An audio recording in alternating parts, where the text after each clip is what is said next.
Should we read all these that say, "Hey, enter me in the thing"? We shouldn't do that, right? Yeah, if you're bored. Yeah. All right. All right. We're recording. We're broadcasting. We're streaming. Yep. Ready to roll? All right. We're on the YouTube. The YouTubes. Hey, everybody, and welcome to Android App Addicts. This is the show where we talk about Android apps, Android hardware, and whatever else happens to cross our minds. This is episode 539 and brought to you this week by Kenan St. Rose, the podcast, the Patreon supporter extraordinaire. Thank you, Kenan, for your support. My name is Mark, occasionally your host. And with me, as always, because even when I'm not here, he's here, is the DoorToDoorGeek, Steve McLaughlin. Hey, Door, how you doing? Hey, Mark. Doing okay now. This has been a crazy week for storms and weather-related kind of things. We had a tornado hit 15, 20 miles from my house. Baltimore is not really known for tornadoes, so that's not nice. And then went without power for about a day. So I'm happy. It came back on. The wife was worried about the food going bad in the fridge. Well, that's a thing to worry about. Food is expensive. Yeah. And we did just get from her sister like a chest freezer in the garage. So 2 weeks ago, we went and spent like $400 at the wholesale kind of store. Right. So I think this is my first show with you in a month. I think it's like exactly 4, maybe even 5 weeks since I've been with you. I apologize for my absence, and I thank you for your leniency. Just a lot of crazy stuff. It was end of year stuff, family stuff, and then work. I occasionally have to work long hours, long distances away, and that happened to be on 2 Thursdays in a row where I got home. Like I got home, I took my tie off, I went to bed. I got up the next morning, put my tie on, went back to work, did that for about 10 days straight. So good to be back with you. That's what I'm trying to say. Always good to see you. And yeah, trust me, Mark, I know this is the worst time of year for a bunch of things. This, in some ways, is almost as bad as Thanksgiving to Christmas in terms of the amount of stuff to do. It seems like. Yeah, it's Maycember. It's those 2 years are 2 months are rough. It's Christmas and end of school, in both cases the end of the semester. But anyway, hopefully we'll be back together. Maybe 2 whole weeks in a row. Ooh, that's nice. Well, and we have fresh, banging new hardware to use while we're here too. Indeed. Thank you so much, Stuart, for your extreme generosity in sending both Door and myself new to us computers. Not new, but as Door was saying, it's the best hardware he's got in his house. It's the second best in my house. And just I got this email out of the blue. It says from Stuart, says, "Hey, Door thinks you need a new computer. What's your address? And I'll send it to you." Okay. And like overnighted it and everything. Amazing generosity, Stuart. Thank you so much. Yeah, and that box is so good. I'm keeping that thing just in case I need it again. Yeah. And anytime any other listener out there wants to send me free hardware, I'm totally up for that. Well, I'll tell you, I hate to say it like this. I feel bad, dumb, ignorant, lazy, whatever, because it started because after one of the shows I did by myself, I just left the stream on while I was doing editing. I was sharing the screen, and I gently complained that I got to wait for this process to end. This takes 3 minutes because 7-year-old hardware kind of thing. And I said, and I said offhandedly something like, well, if I had an i7, I'm sure this would go quicker. And he said, oh, I got an i7. You want an i7? I'm thinking, yeah, sure, okay. And then I get it, boot's good, boot's fast. I think it's hysterical now that I launched my Kupfer, which is like the Mac Quicksilver application. Imagine in the Windows world if you could hit the start menu, type Firefox, hit comma, hit Outlook, hit comma, type another tool, hit comma, and then just hit enter and have them all launch at the same time. That's what Kupfer can do for me. And I find it hysterical. On my old computer, I would launch Google Chrome, Thunderbird, Quazzle, Discord, Audacity, and it would take like 2.5 minutes. On this computer, I do that, and it's done in like 3 seconds. It's sick. I've never had a computer like this. Good stuff. Yeah, I like a lot. So even though I wasn't on the show, you did read an email that I sent to you from the show. So I have some follow up on that. I was, as I told Dora, I had this old Nexus S, not the Nexus One, but the follow up to the Nexus One made by Samsung. What is that? 2011, 12 vintage, somewhere around there. I believe it was 2011. Yeah. Yeah. So I've had this thing just sitting on my desk right here where I do the podcast for a long time, and I didn't have any use for it. And I had a need for a metronome in my worship band at church, and you can buy metronomes these days, but they're just single purpose, set the thing and go. All the best metronomes are in software now, which makes sense. All the best tuners are in software.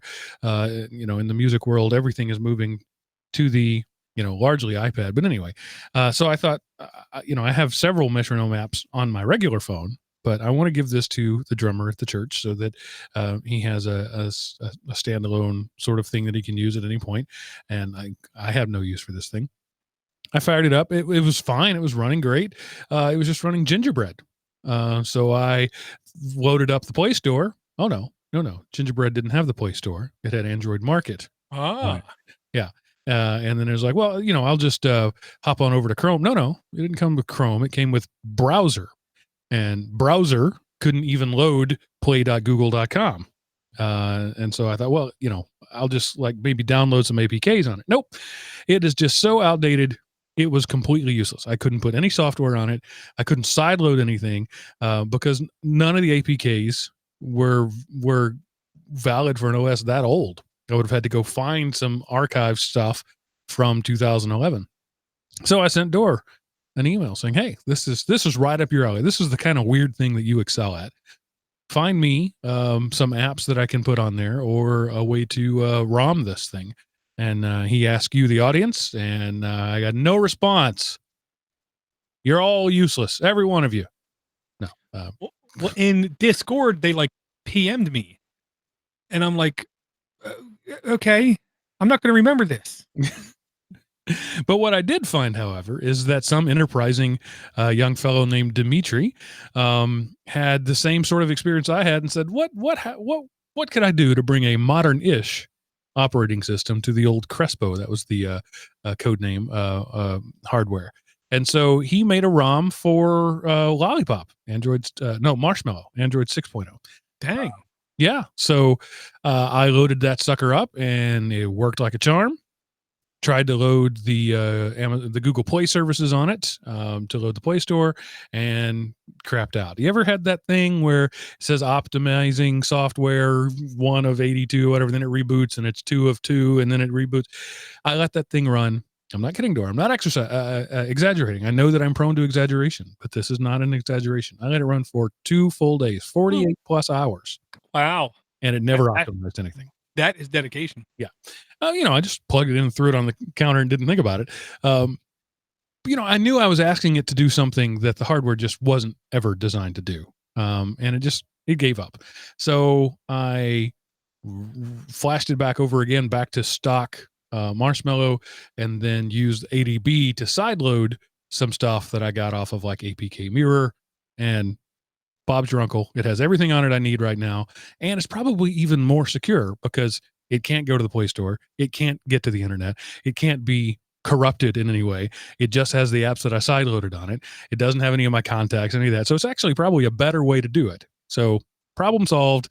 On Sunday, I will be taking the new metronome extraordinaire up to the church. So thank you, Android App Addicts community, for nothing. Thanks for nothing. No, I appreciate your interest, and I thought you might be interested in the story. It was a fun little project for me. Well, so did you find a application that would do metronome playlist? Oh yeah, almost all of them do that. That part wasn't difficult. Well, see, because I kept looking at them and none of them said. The only one I could find that definitely said playlist in the description was a iOS exclusive application. No, you just sometimes have to dig a little deeper. I've The one that I personally use is simply called Tempo, just Tempo, and it does playlist. But there's one called Metronome Pro. There's another one that people like called Soundbrenner, and they all do that. And it's a common thing for bands on stage to have a playlist of clicks. Right. So not only do you want this one at 180 beats, but you want this one at 180 beats 3-4 time with, a triplet grouping and that kind of thing. So that's why you have a playlist, because it's difficult to dial those settings in between songs. But when you have a playlist set up, you just tap the next button, and in your monitors, the next tempo comes up, and then you just start playing, and everybody thinks, wow, these musicians are really good, when really they all have it right there in their ears. Well, I know I would need help, so I don't blame you guys who actually do it to need help either. So that's my story. That is pretty much all the input I will have for the rest of the show. So Dor, you're on your own from here. Well, you can have something to say about stuff. Quite possibly. And I will read an email or two. Gotcha. The first link I want to bring, it's just an example of how companies will promise us any and everything to get buzz, to get juice, to get flow, to get clicks, to get hype, to get whatever going. But in reality, the truth is often at least slightly different. There's a article here on Extreme Tech. It's been all over the place in the last couple of days. Google Duplex is the feature where they promised, like, you could talk to your Google Assistant device and it would automatically call and make appointments for you, schedule things for you, ask questions of human beings for you, and then come back with answers, or worked or didn't work kind of thing. Well, it turns out, at least since Google Duplex has launched, over a quarter of all the phone calls placed have actually had either complete human to human interaction, or they've had to have humans step in to the phone call to fix the conversation because it just went completely berserker, because to interact with humans is not easy at all. I barely understand people. How do you expect a software to? Well, I know, but people, kept screaming and shouting, computers are going to take over. This thing is going to call people, and, it better tell people that it's AI and it's not a real person. And people were, I think, very generous way of saying overreacting. They were completely overreacting. And I believe most of those people were literally overacting just because they wanted clicks. Well, that is the new economy. It really is. I'll say, and that's just, I hate to say that's the way it is, but okay, another diversion. One of the things I did comment on 2 weeks ago was about 5G and health issues. Okay. I'll first say there's no absolutes, period. Let's first start there. Is vitamin C good for you? Yes. Is vitamin C bad for you? Yes. There is no absolute. It's something good or bad for you. It's both. Okay. Nothing is absolutely bad. What was the old saying, Mark? The poison is in the dose, or the toxin is in the dose, or something like that. Yeah. Poison is in the cure. Well, there's something about the dose. Okay. I don't know. Whatever. Okay. Thus, you can take vitamin C and you're fine. You take too much vitamin C, you can die. I'll just put it like this: in probability standards, okay, just looking at probability, the likelihood that 5G is going to be horrible for human beings and kill thousands and thousands and thousands of people is slim to none. So then we got to say to ourselves, okay, what if 1 out of a million people die from 5G? Is that too much to where we have to now do something? And then if you say no, well, is 10 out of a million too many? And then so there's a sliding rule kind of thing. Okay. And then I'll say to you, well, okay, you draw the number here. Why don't you stand on street corners and say we need to stop driving cars? Because more people are probably dying from cars than that. 5G is nothing more than radio telephony. That's all it is. It's nothing special. It's nothing fancy. It's nothing unknown. It's nothing that hasn't been used for decades in other industries is the real key. This is just modifying the exact same radio transmitters to transmit at a different frequency. That's all it is. It's like the difference between ultraviolet, infrared, sunlight, microwaves, radio. It's all the same. It's all just waves. It's just different frequencies of waves. It's not going to kill you. Period. If it did, I don't think, the people making it would put it in their own home country, and they are. So, is it great for you? Probably not. Is it going to cure your cancer? Maybe if it's highly focused, it might, but it's not going to, commit mass genocide like a lot of these clickbaiting people are insisting, is what I'll say. All right. So let's talk about a little bit about the physics of radio, since you brought it up. Almost all things around us are that we perceive are in the form of waves. This voice that you're hearing right now is waves. It is waves. The air is being moved by the speaker that you're listening to, and that is transmitting across the air to your ear holes, and you're translating it there. Well, if I spoke fast enough, my speech would turn into light. The waves that I make, the frequency between one peak and another, that's what frequency is. If it's a really low tone, it starts, there's a long period, a long frequency between one peak and another. Think of a wave on the ocean, right? The space between the waves is the frequency. So if the sea is very choppy, there's very little space between waves, lots of peaks coming at you very quickly. When you break that down into sending data over waves, more waves is better, right? Ones and zeros. The peak of the wave is a 1. The space between the waves is a 0. Computers do everything in ones and zeros. So the faster we can make the waves come, the more peaks we can have, the more close together we have those, the more data we can push.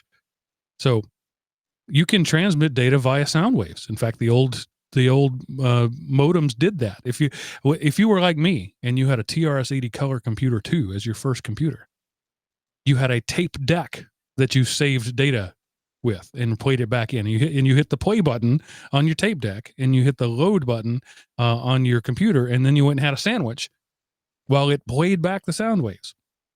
Right. So that's all digital transmission is. It's that same process, just sped up. 5G is just faster waves. That's all there is to it. And Dor, you talked about the difference between ionizing radiation and non-ionizing. Eventually, radiation gets up. If the waves get so fast, they can actually rip through your body at the subatomic level and ionize. Ionizing is when you knock an electron off, or you knock a proton, proton off, which is very rare. Primarily electrons, but you got to get a super high energy for that. Right, kind of like ultra UVA and UVB. Right, and even that is super low intensity. So ultraviolet light coming from the sun, ionizing, it sunburns you. That's a radiation burn from ionizing radiation from the sun, and it takes a lot a few years, millimeters into your skin. Right. And here's the thing. So when I say I could stick a 5G antenna up my butt for 20 years, and in all probability have absolutely no sign of anything happening to my body whatsoever, because that's the likelihood. You know what I mean? We have to go with probability with these kind of things, and the probability of it damaging anything is slim to none. The probability of this thing causing mass death is 0. I mean, literally, there are much better things in this world to worry about than 5G. Yeah, and they did a lot of studies on cell phones. The cell phones have only been around 30 years in wide use, and people worried about the radiation from cell phones, putting an antenna up to your head. Lots of studies have been done about this, and basically what they found is that you're more likely to sustain damage from the cadmium in the battery than you are from the radio waves produced by the telephone. So, chill out. There are waves high enough in intensity that can hurt you. For example, a microwave. You throw a hot dog in the microwave, you hit the button, that's just vibrations. But they're so high intensity that they can cook a hot dog. We will know long before we have to worry about that. If a new technology, I mean, we do actually send microwaves through the air all the time. We there are microwave towers. You just don't want to fly in between them, and you're definitely not going to put one in your pocket. So chill out, people. It's fine. Well, and what else? Vaccinate your children, by the way, while I'm talking to you, because you're the same people. Yes. Well,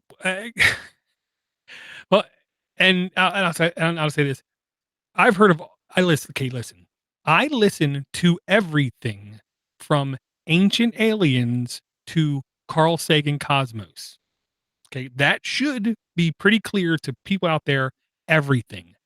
Everything. I listen to everything. I want to know what the smartest of the smartest people think and the craziest of the craziest people think. Because the truth is somewhere in the middle, in my logic, because it's very easy.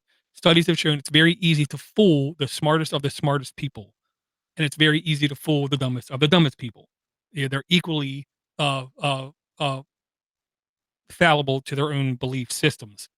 I will encourage people. There is a series out there, Crash Course Navigating Digital Information. I will say it's on my Plex server. If you don't have access to it or you don't want to watch it on YouTube, don't hesitate. Shoot me an email. I can give you a link and a access to my Plex server. One of the things in navigating digital information is anytime you see anything on the internet, yes, it's hard work, people. You look at it and you say to yourself, what does this person have to benefit by me believing this or by me sharing this? Two, you then open up a new tab. This is called lateral searching. You open up a new tab and then you search and find what you consider to be experts. You never listen to a single sole source. Okay. This is 2019. You should never listen to a single sole source on anything. You should then look for multiple sources, especially with people don't have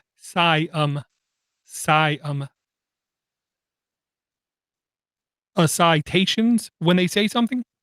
You never believe them. A citation is here's where I got the information from. Okay. Or else they're literally making up out of thin air. Okay. Then you follow that, trace that back. And then what you come to find out is 99% of the people out there getting the most traffic are literally making stuff up or going by strictly hearsay. Okay. Watch this crash course and you'll understand better how to navigate the public sphere of computing. Okay. Everybody I know out there who has nothing to gain by 5G failing or 5G succeeding, who understands biology, physiology, radio waves, basic physics kind of thing, all of them say without a shadow of a doubt, there is no harm in this whatsoever. There cannot be any harm in this whatsoever. And I remember people saying, yes, your cell phone will cause cancer. Then they said, oh, Bluetooth will cause cancer. Oh, then they said, wait, if you have a hard wire going from the phone to your ear, it transmits it right into your head, and then you'll die from cancer that way. None of those people have been even remotely right. And yet they now change and say 5G is going to kill you, and people believe that. I am literally amazed at you know, about what people will just blatantly believe is what I'll say. There's much more taxing things to worry about in this day and age than, is 5G going to kill people? I'm sorry. Agent Smith said it right when he said that humans need a certain amount of misery to be happy. Well, and we have to have an enemy. That's one of the things I can say without a shadow of a doubt. We need enemies right in front of us, or we will create them out of thin air. And there always has to be some tragedy coming to kill us, whether it is the world's going to end in the end of the year or some specific time frame, and none of those have ever came to fruition. So I think we should be okay. Okay, had to get the link. Okay, got the link. Sorry. Okay, now with that said about all the 5G stuff, I have good news for you, people. Competition is on the horizon. Okay. especially if Mark didn't accidentally. He didn't. Okay, good. We now have. Okay, the only here's the thing. Is Huawei going to do something that China says? Yes, absolutely. Is Samsung going to do something that South Korea says? Yes, exactly. Is Facebook going to do something that the United States government says? Yes, exactly. Every company is beholden to whatever country they belong in or that they're in. That's just the fact of life. They have to. Exactly. They have to, period. We're going to have some competition because right now, Samsung Exynos processors, Qualcomm processors, Snapdragon processors are becoming almost monopolistic in the amount of devices that they're in versus other types of processors. MediaTek, for a great many years, was a subpar-ish processor. It didn't get a lot of love. It didn't get a lot of publicity. It was on a lot of like second-tier devices, is the way that I'll put it. But they've made great strides in progress in the last year or two. Both Xiaomi devices and Huawei devices, more than a couple of them come with MediaTek processors in it, and they've came a long way. Them and Kirin processors. MediaTek unveiled a 7 nanometer Cortex-A77 chip with a brand new graphics chip in it as well, with baked into the chip 5G modem capabilities. This is right now by far the like top of the line-ish ARM infrastructure you can get anywhere, period. Okay. And they just announced the chip. So expect the competition in the higher end devices to completely heat up. Here in the next 18 months, 20 months, we're going to see some phenomenal powered devices kind of like coming out of nowhere. Ain't going to be HTC. It ain't going to be LG. Probably ain't going to be Samsung because Samsung ain't going to use MediaTek because they're Samsung. They're going to use Exynos. Expect it to be other people putting these processors in their phones. And the more phones we see with this processor in it, the cheaper it will become. Thus, hopefully, creating true competition again in the architecture processor space for modems and processors. I'm just geeking out on the fact that you glossed over it, and there's no reason you wouldn't because this is 2019. But the picture that you put there, MediaTek 5G SoC, that SoC system on a chip. Yep, that's an entire computer system on a chip, probably about the size of a postage stamp, maybe smaller. I'm still blown away by the time in which I live. Just quick side note: never lose your wonder, people. Geeks have a problem with losing their wonder. They know enough about stuff that they forget to be wowed by it. Just take a moment to be wowed. This chip is cheap and fast and amazing, and it's a commodity. And just be wowed by that for a moment. Yeah. Did you see the SpaceX internet connectivity satellites being distributed? I did not. Oh, Mark, this is the thing like dreams are made of, man. A guy in Australia, this was, I don't want to say an hour after the launch, it was a time after the launch, was able to look up at the night sky with his telescope and record a chain of 66 lights basically going across the sky. It was all of the SpaceX internet telephony. I can't remember what it's called, but they're basically trying to develop a new protocol, a planetary protocol, because with IP won't work over light years of distance because of the delay that is involved. Obviously. Yeah. So and it was gorgeous. It was literally like science fiction come to real life. Okay. That's the kind of stuff that literally makes me giddy as a little frigging child. Oh, fantastic stuff. I love that stuff.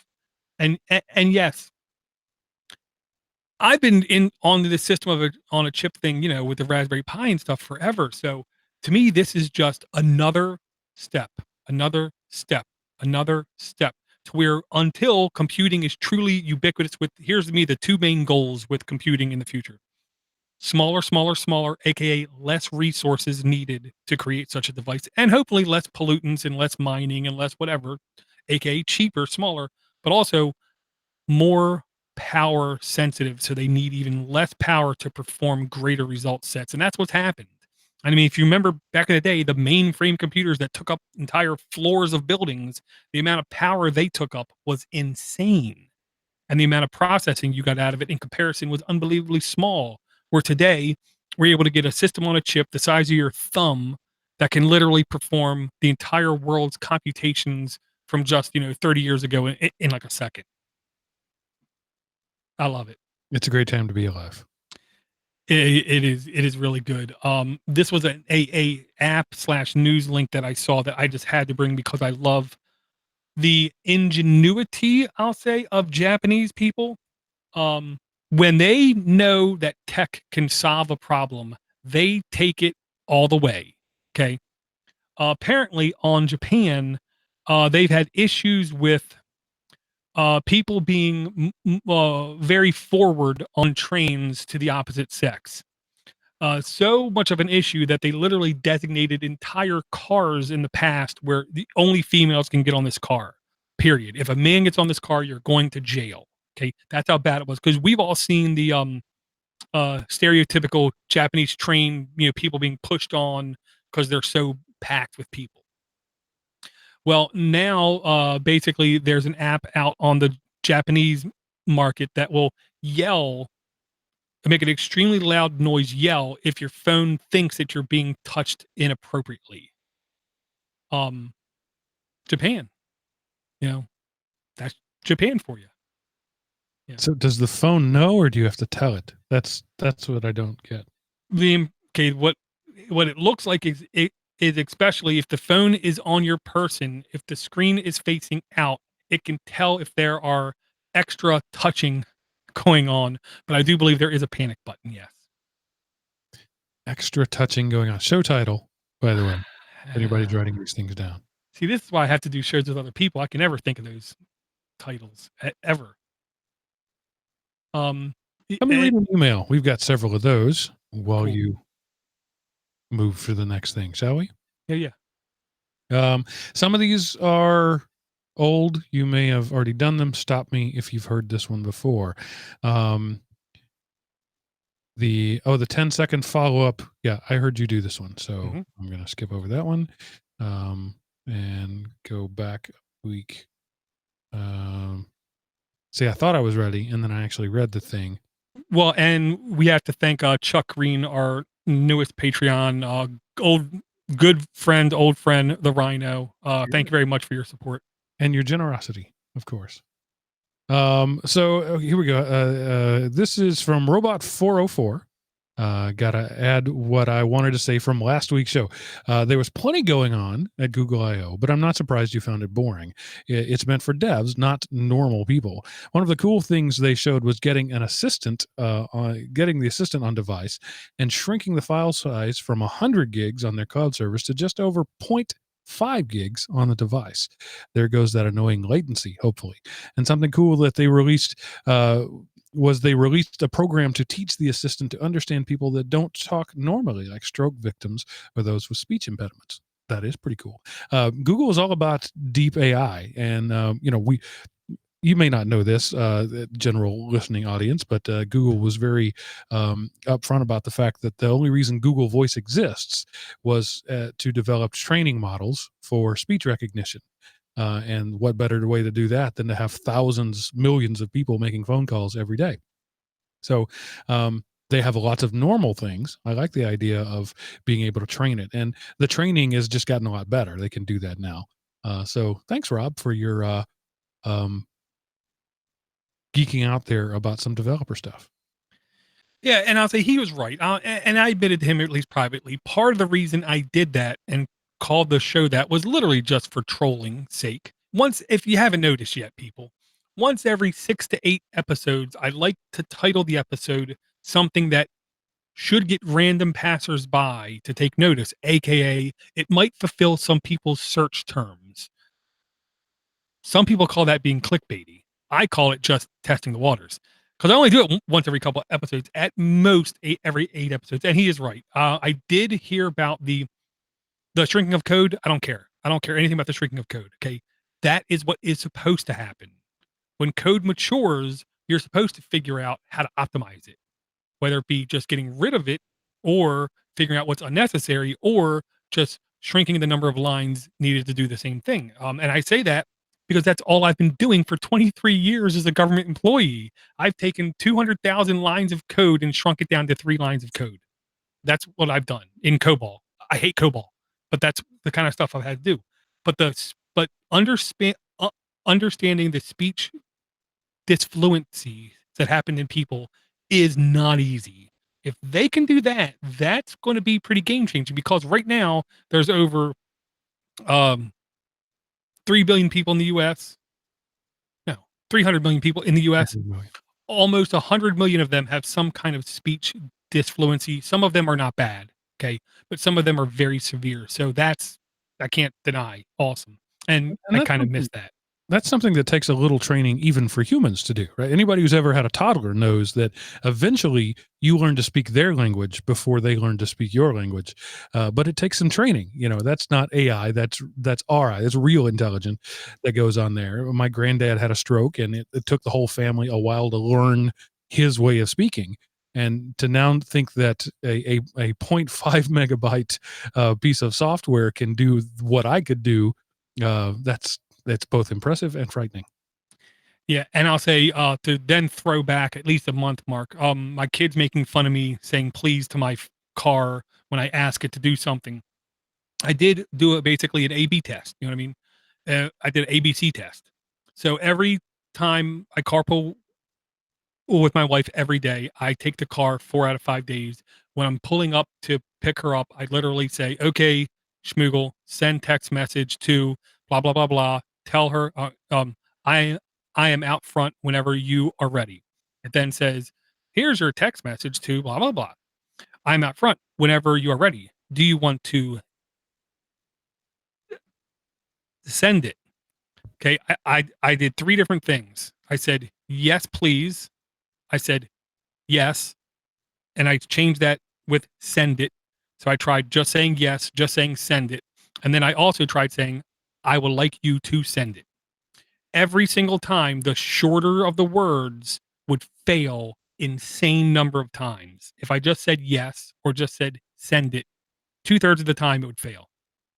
But anytime I said anything longer, it was 90 plus percent success rate. So I'm now convinced just saying more helps it immensely. Kind of like longer passwords, just a little bit of a longer password helps with security insanely amount. Saying what you want in a couple more words to your Google Assistant, to your Amazon Alexa, to your Cortana, to your Siri will help in theory. Well, that makes sense. Maybe not from the language understanding part, but from the giving it a signal to noise sample. Right. There's lots of noise going around in your car all the time. Whether your puny human meat brain may have tuned it out, recognize the sound of the air conditioning, the sound of the traffic around you, but the AI brain in that computer does. And if you give it a better sample of what it's supposed to be listening to, it will absolutely be better able to understand that it was you talking and not the birds out your window. Right. Yeah. Yeah. Yeah. Yeah. Yeah. And so now I'm like thoroughly convinced every time I say something to it and it wants confirmation, I literally say at least 3 or 4 words. And I've had like 90, easily 98 plus percent success rate. Um, this next one I saw, and there's actually 3 links here, Mark, and I'm gonna put in to me the most important one first, which is the actual YouTube video. Um, Google for a while, and I'm purposely talking so you can at least see some of the video. Google has said for a while that we are going to have 2 operating systems. We are going to have Chrome and we're going to have Android. Chrome is our big screen, laptop like, desktop like computing experience. And Android is our smaller screen, touch based, touch focused, touch emphasized interface. Um, well, Android Q is literally like right around the corner. And this was a Android Q desktop preview video um, released where basically you can take back in the day we had MHL, we had these other micro HDMI standards. Well, with Type-C, you'll be able to connect it directly to like a computer or a monitor. The monitor as like a second screen for your Android device. Connect via Bluetooth to your phone and literally have much, much, much more of a desktop-like experience from your Android phone. This almost is fulfilling the dream of you have your computer in your pocket, you go to work, you plug it up to a dock, put it to a big screen, use a keyboard, use a mouse, take it off, come home, stick it in another dock. So you have a mobile computing experience all being powered from your pocket. Yeah, I've been bitten by this before. This was the promise of Honeycomb. This is exactly what Android Honeycomb was supposed to be. I, I know, and we can keep going back, Mark. That this was the Motorola Atrix. Yeah. Which was like 3 years before that. I mean, we've had this promise a great number of times, and the Remix Ultra Jide tablet I had was, to me, the best by far desktop, laptop, full screen keyboard type experience I saw on Android. And I will say, when you watch the video of this in action, it does look nice, but it's the kind of thing. If you don't immediately gravitate towards it being a functional workflow, this is going to have a really hard time succeeding. But to me, this is almost in like direct contradiction with Chrome OS because it to me, it's like impeding in on that space. And do they really want to impede on their other products? You know what I mean? So this is confusing to me, is what I'm trying to say. Yeah, I don't get it either. The interface. I'm assuming you're not going to be able to just plug this into a monitor, right? So you essentially have to buy a computer to use your phone as a computer. Well, they did have some standalone monitors at CES back in January. And that's the impression I'm getting, is they're looking at the same type of technology there. Where you'll be able to So it's a smart monitor, or a dumb computer. It's a Chromebook. You have to buy a Chromebook so that you can hook your phone up to it and use your phone like a Chromebook. Or I will say, the idea of the dock is basically dead. I don't know if you know this, Mark. In the laptop world, the classic dock is dead. It's gone. You almost can't get them anymore. Instead, what you get is more akin to a hub, where you plug via USB-C up to the hub, and then in the hub you can have video out and other peripherals come out of that, Right. including video. So to me, there's two ways this can happen: is A, you plug it up to like a laptop and then have the OS interpret it and put it on that screen, or you have one of those like I said, smart monitors or hubs with video out on it. Thus, you're gonna have to make some kind of financial investment. Now, if you're already paying $1,000 for a phone, you might be perfectly fine with spending another $200 on a hub. But I don't think a lot of people would. I mean, if I could repurpose an old laptop to do it, maybe. But I don't, and I'm a nerd, and I don't see myself really going crazy for this. Well, you're also a world-renowned tightwad like myself, so we may not be the prime demographic for this sort of thing. But I'm glad that Google is experimenting. History has shown that when Google experiments, we win. Right, and history shown that when you don't experiment and you're like IBM, nobody buys your stuff anymore. So yeah, I'm perfectly good with that. I like companies spending money on research and dev. So while you're doing that, let me read another email. I'm trying to go back through some of the more recent ones. Here's something I often say on my other show, on the Geek Rant podcast that I do, that I give complainers sort of front row seats. I like all feedback, good and bad. So I'm going to bring a little about that here to AAA. I'm going to choose to read this overtly negative email, just because the community needs to know that this sort of stuff is out there. A fellow by the name of Vineet said AAA that aired on May 13th was a complete snore fest. You read it right. In fact, this episode was a bigger bore than the Google I/O 2019. It looks like you've run out of good apps to showcase. Whatever happened to the crappy app section? In fact, it's been this way for some episodes now. And this is the first time I've logged off in between your episodes in 2 years. I think it will be great to have all three of you back again, and I will not have to consider completely logging off from your podcast. So clearly, Vineet is not up on the current news because there's not three of us anymore. But he found that show was something he couldn't listen to. And okay, your voice has been heard, Vineet. Don't ever let it be said that we ignore negative feedback. Yeah, and I'll say I never really brought crap apps. I mean, I'll give you access to the spreadsheet. You can view it. Maybe in 530 episodes, I brought 2 crap apps. I never really brought crap apps. I did find out doing podcasts by myself, I can never make jokes because I can never make myself laugh, kind of thing. So I don't try to be funny, I guess is what I'm saying. So I don't blame anybody for not liking when I do a show by myself, which is why the first thing I try to do when I start a show by myself is to let everyone know this is a show by myself.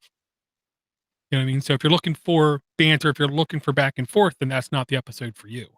And my logic is I would always much rather put out something that a minority or majority of listeners would call a snorefest with just me without crap apps than not putting anything out at all. So the beautiful thing about podcast is you don't like it, you can just hit delete or hit next on your player and you don't have to worry about it. Or you can click unsubscribe and that's okay because, we don't have, 50 people in the back producing and editing and pushing for content and pushing for advertisers and everything else. So we'll be fine. Yeah, I always say if you don't like it, don't keep listening. I mean, that's not I don't say that to be flippant, but time is precious. Don't waste it on something you don't like. And I'm sorry if we're not producing the kind of content that you like, but if that's true, go find content you do like. Well, and if you don't like what we like, make your own. And if you do, send me a link. I'll listen. There you go.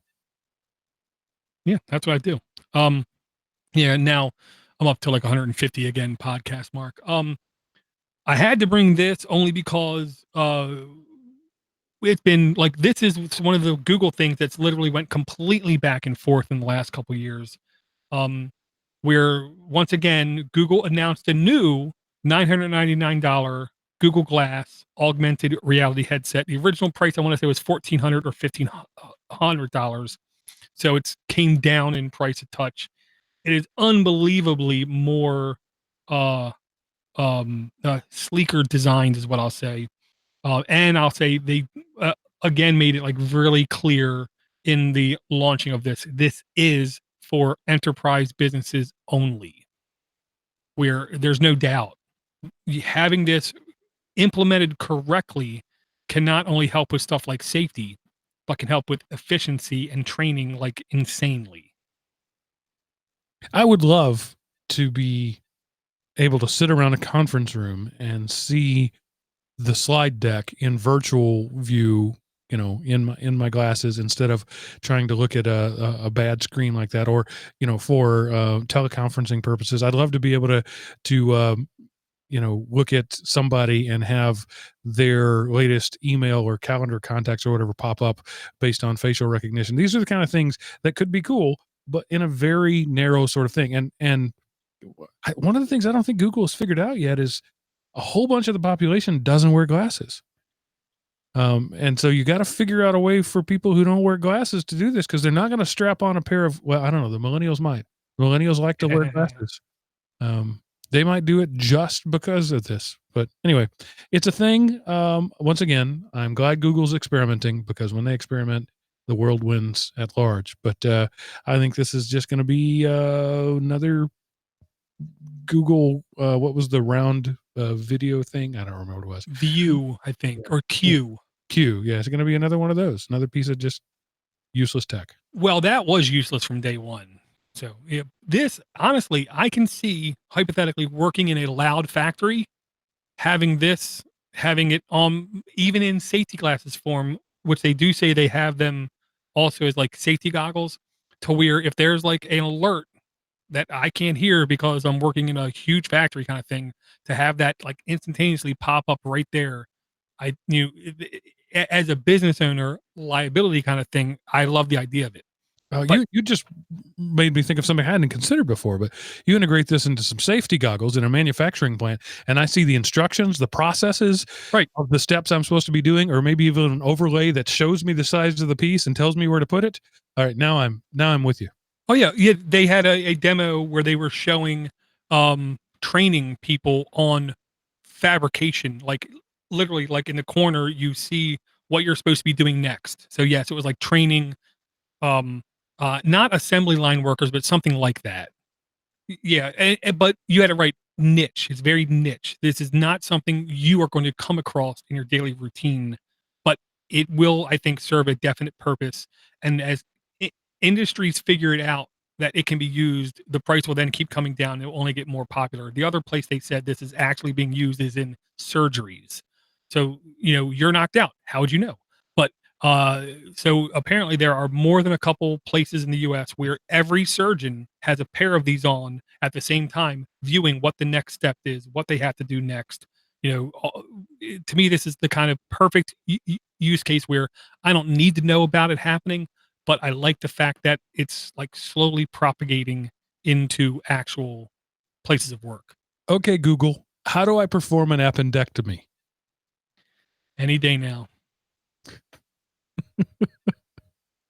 Yeah. And just one more quick health related thing, which I think is really cool. You can tell I haven't done a show for like a Android show for like 2 weeks. Um, this is National Science Foundation. This is one of the websites that I actually have like my news reader, my, from the year 2000 RSS news reader, scraping for good information. And this one I found out was really cool. It's basically a attachment you can put on a normal phone. You load this app and you can basically shove the phone right in the very beginning part of the ear, and it can diagnose ear infections. Now, of course, a doctor can literally just look in there and tell if he has an ear infection. There's a doctor. But this is so triage stuff can be done much more competently, is the way that I'll put it.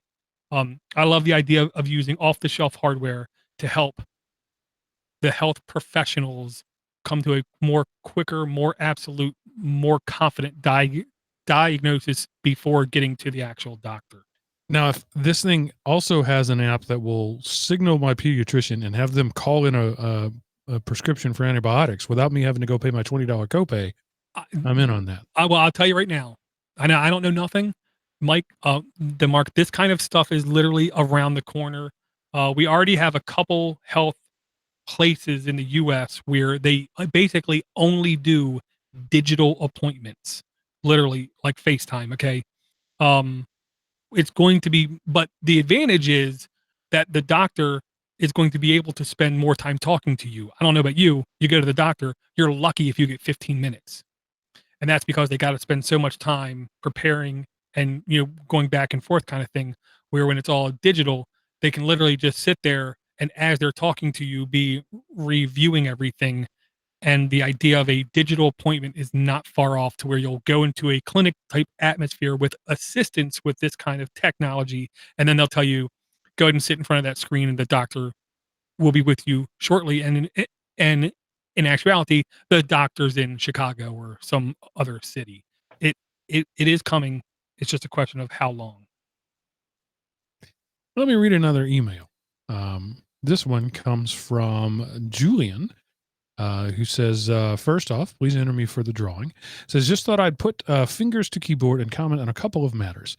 Firstly, Google's decision to end its Play Music service is disappointing.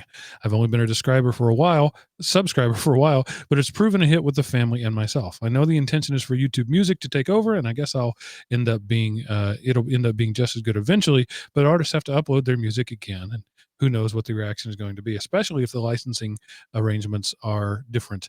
Here's hoping for it's a fine drop-in replacement. I want to stop right there. I didn't know about this. I use Google Play Music almost every day. I don't use the Spotify-like version where it plays stuff because it's always bad. I have my own music uploaded, which was a thing that you were able to do a long time ago. And I have enjoyed the ability to stream my music, my personal library from anywhere. And I will be very sad if that feature goes away. Yeah, I'll be shocked. I'll say this, I'll be shocked if it goes away, but I do know it does seem like they want people to use YouTube Music more and more and more and more and more, and I understand why. YouTube, number 2 search engine in the world. Stadia is really a YouTube thing. All the kids these days can't get off the YouTube. Oh, yeah. So, you know, It's the next great frontier for them. All right, Yeah. continuing with the email. Also, the unfortunate situation with Huawei is one, in my opinion, which boils down to the protectionism on the part of the U.S. government. The firm was just too darn successful. I've been pondering what the mobile phone manufacturer could do now, since trade with Europe might also halt if Google revokes the use of its services to the OEM. I doubt it'd ever happen, but wouldn't it be great if the firm decided to take an open source route by producing devices that could be proven to not track users unnecessarily? Highly unlikely, but all this talk on Huawei phones sending data to China might just encourage some discussion in the company's boardroom. Lastly, thanks for all the time and effort you put into the Podnutz network. Honestly, words can't express the respect I have for you and the others involved. So thank you, Julian, for your fine message. Personally, I think the Huawei thing is just going to blow over and nobody's going to care in about 8 months. Yeah, I think it's, and the way I try to think of it is, it's 2 different ways I think of it. One, if you tell somebody to go underwater, take a picture of them, and then send the picture around and say, this person is drowning, we have to do something right now. You're just seeing one stitch in time. Nothing politically is lightning fast. I think all of the hoopla is literally just hoopla. It's just antagonism back and forth. I'm right. No, I'm right. Back and forth. And yes, they did become too successful too fast. Were they completely honest the way that they did everything? No. Is any company completely honest the way they do things? No. I don't know of a single company that is pure in their success. They all have to lie, cheat, and steal in some regards to become successful. You know, that in 2019, that's all I see. I think it is nothing more than just pushing in flack. Just trying to just change the market, and it's all that's going to hurt is all consumers. It's all just political mumbo jumbo. Um, and yes, in like 6 to 8 months, there's no doubt it will blow over. The question is, if you push a bird out of the nest and force them to do something, one of 2 things is going to happen. The bird can fall and die, or the bird can take off and you'll never see it again. Part of me believes doing this could be one of the worst things that that it could cause the absolute opposite intent of what everyone thinks it could happen. Huawei is and has been working on their own operating system in air quotes. There's multiple reports that they've been working on their own Play Store. They've been working with Aptoid. They've been working with these other things that we've heard of in the past to offer their own Play Store. So there is a small chance. Okay, here's the thing: they don't have to sell to Europe or the US at all. And they'll still have over half their sales because that's where they sell all their stuff in China. Um, and still be successful. So don't be shocked if they do their own operating system, they do their own Play Store, and they do only become more successful as time goes on. That's a possibility. And then Google will suffer, the US will suffer. Not good is what I'll say. Not good at all. So the population of the planet is approximately 6.5, 7 billion, somewhere around there. 300 million in the US, about 700 million in Europe. So that's 1 billion people. They've got 6 billion other people to sell to. They'll do just fine. Yeah. They're not going to slow down. Why would they slow down? I mean, dare I say, they're getting everything they want out of this. Attention. They're just driving the name Huawei as being somebody competent into everyone's brains. Yes, the guy's daughter is right now in jail in Canada. But I can only say one thing to that. It's either my way or the Huawei. Oh, I sure don't want to be judged on the behavior of my children. yeah. Well, yeah. No comment. No comment whatsoever, Mark. But yeah.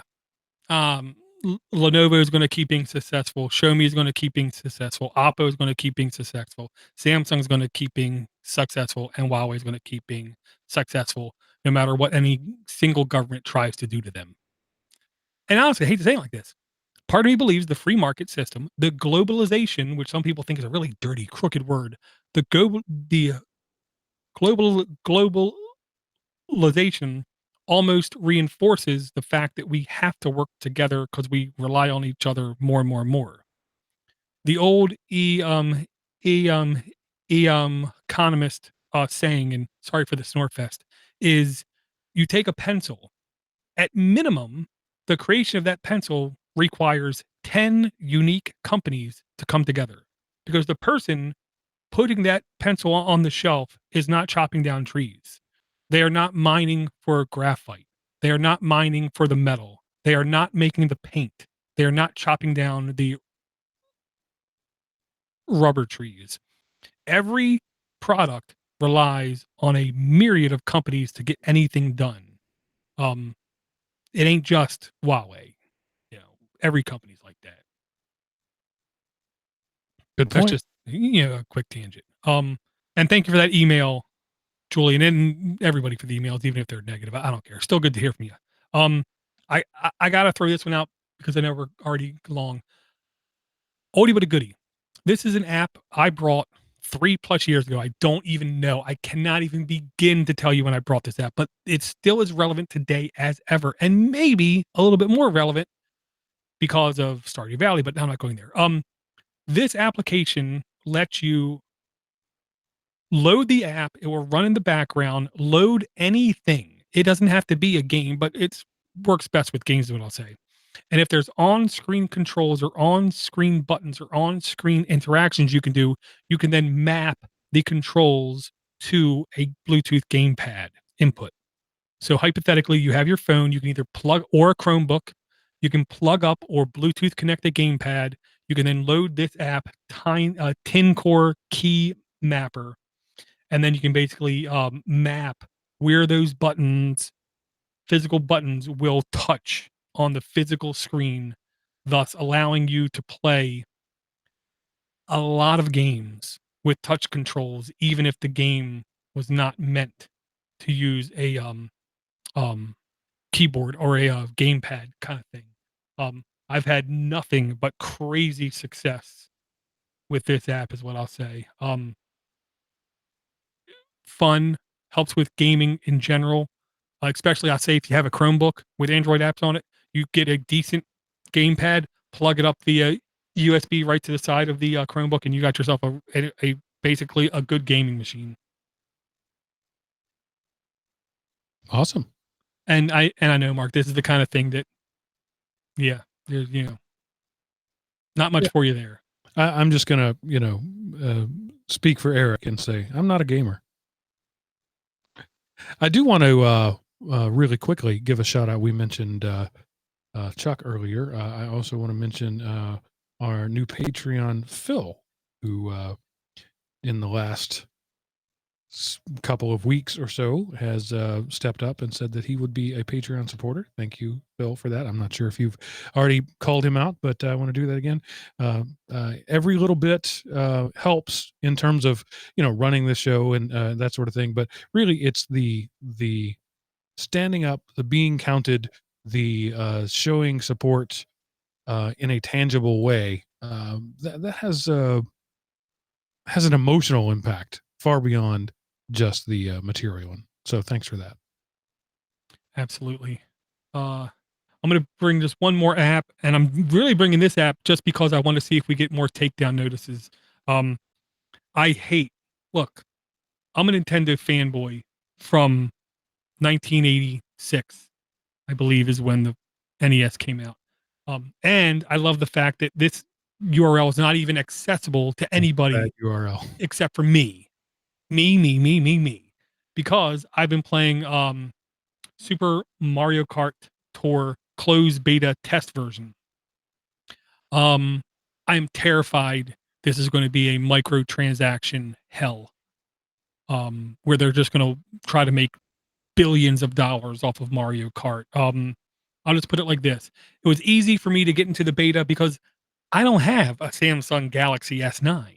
I got a Huawei P20 Lite. I know I put my name on that list, they're going to put me in the beta because they want the as broad range of hardware as possible. And how many Huawei P20 Lites, thank you, Kevin McLaughlin, are going to be on that list?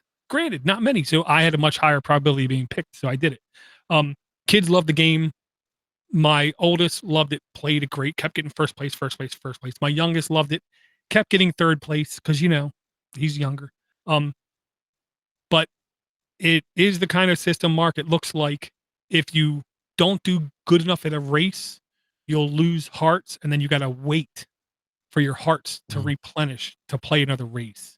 There's like 5 different types of payment methods in the game. You can have coins, you can have grand stars, you can have emeralds, you can have hearts as a type of monetary thing, and then there's at least one more where there's like when you see that number of things that you can use to buy things in the game, it's going to be a microtransaction hell. But I'll say this: it's fun.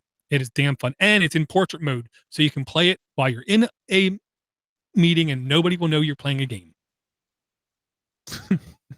Just saying. Surreptitious game playing for the win. It works. Yeah, so we are an hour plus here already. So let's bring out your premium product here and wrap this thing up in style. Okay. This one I'm going to bring is actually it is another game, and the reason I found the game was because it was on the Switch. It's 99 cents to buy on the Play Store, where it's I think $8 on the Switch, and it is a ultra simplistic game called Mini Metro by Dinosaur Polo Club. Fantastic company name. Dinosaur Polo Club. E for everyone, 19,000 plus reviews. I did search the spreadsheet. I couldn't find this. 99 cents to buy, no in-app ads, no in-app purchases, 4.8 average reviews, 500,000 plus installs. Current version 2.3.1, updated November 21st, 2018, 82 megs in size. Permissions are nothing fancy. Photos, media, files, storage, play license check, vibration, network access. Every app needs that. This is a ultra simplistic yet addictive game of, at a high level, managing metro stations and metro lines, even though it doesn't look like metro lines. It looks like artistic squares and circles and lines and arrows. It's basically like brain puzzles, the way you can figure it out. And there is no perfect answer. It's always the way you feel like solving the answer is the answer.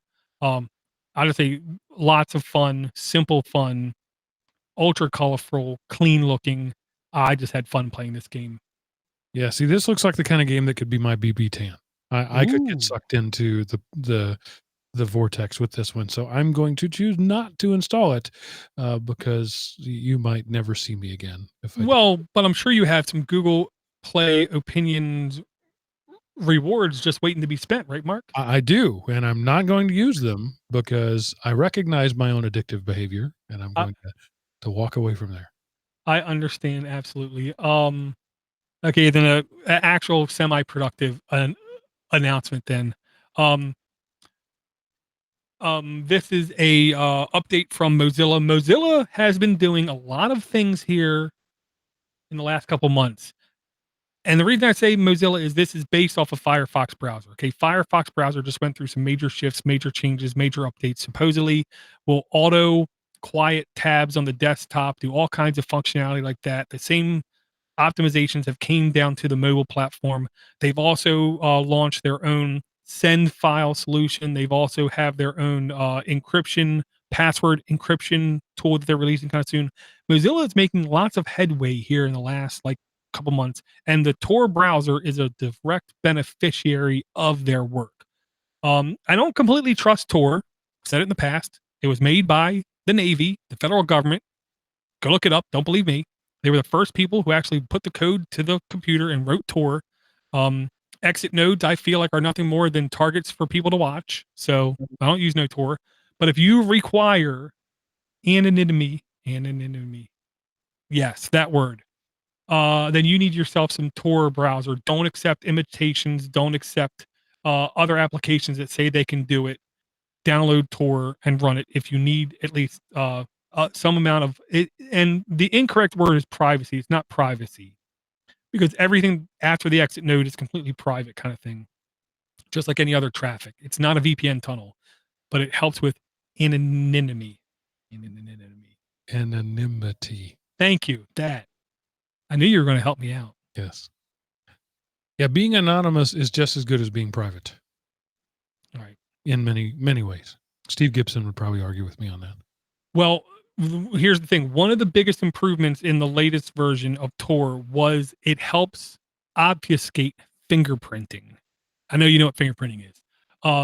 It gives people other metrics in order to identify you without you wanting to be identified. Fingerprinting is a way that they can say, how many fonts do you have installed on your computer or phone? What is your resolution? What, all this side information that help them build a profile, on you. Tor will help also disguise your fingerprinting things by basically injecting fake information into the stream. So yes, it can help with privacy. And I don't want to ever argue with Steve Gibson. You know what I mean? It's a losing. Yeah. I mean, you can't come out the other end looking smart. All right. Anything else for us? I think we've got some other emails, but I think I will save those for later, just for the sake of time. I'll just say, I literally had at least like 7 or 8 more links in the show. That's the problem with doing the problem, but the good thing about doing this show.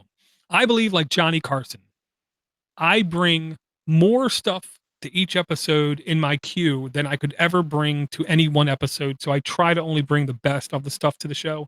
If you want to see all those links that I ever have, I post them to Patreon to the $5 tier. And Sunday night, I then let that go in the free and clear. So even if you're not a Patreon member, you can go patreon.com/Android App Addicts. And Sunday night, when the show comes out public, you can see all the links that I had in my queue, all the ones I didn't bring this week, all the things that could be interesting to somebody, but for one reason or another, they didn't make the cut. And Sunday night, you'll be able to see the video and all the stuff right there on Patreon. Or you become a Patreon member and get everything that night, Thursday night. Early access for Patreon subscribers. And when he says $5, he means $5 a month. Door has his Patreon set up on a monthly payout, not a per episode. So $5 is $5 a month, $1.25 a show, except when we don't do 4 shows a month. But right. Yeah. And that's the benefit to it. We could do 12 episodes a month. You're not going to pay anything more. There you go. If you haven't checked out Patreon in a while, you should. It's got some really cool stuff in there. Some ways to manage your own spending, by setting limits per month limits or per what's the word they use, creator limits. So it's not the best, it's not the perfect platform, but I think it's the best platform currently available. Right. I agree. I mean, perfection is unobtainable. I do believe right now it's the best we got. And that's Patreon, patreon.com/Android App Addicts, all spelled out. Android App Addicts. Go check it out. We'll appreciate it if you do. We appreciate you anyway. But a lot of you are being appreciated anonymously and privately. You have both privacy and anonymity because we don't know who you are. I'd like to know who you are. I'll still appreciate your privacy, but I'd like to know who you are. And the best way to do that is patreon.com/Android App Addicts. Yep. And don't forget, if you want to watch us live Thursday night, 9 p.m. New York time, you can either follow us on Twitter, on YouTube, or any other platform, and we post it live. And then you can just join us live. And you can send in emails at at aaa@podnutz.com and voicemails at 7076 Podnutz. And we do watch the chat room throughout the show, so that your feedback is observed. Sorry, I'm a little brain dead tonight. I'm not my usual self. So I think I'll just say good night, everybody. It's good to be back with you. Hopefully we'll see you next week. But that's it for this episode of the Android App Addicts podcast.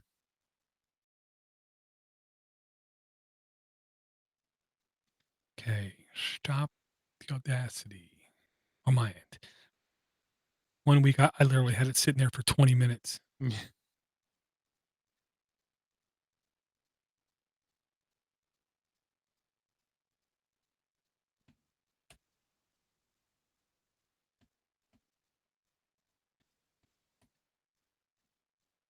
So nice to use a modern computer.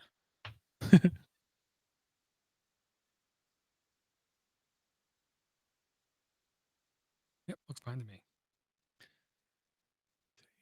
As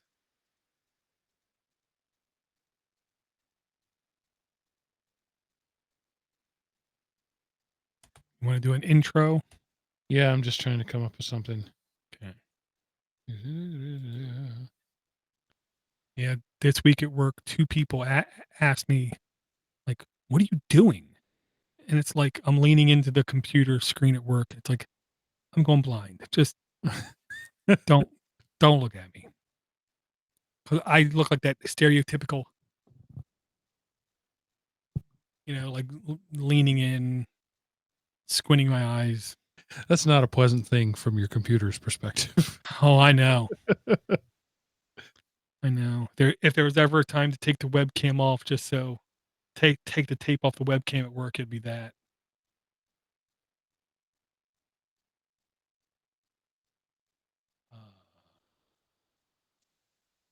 I want 3 things. Here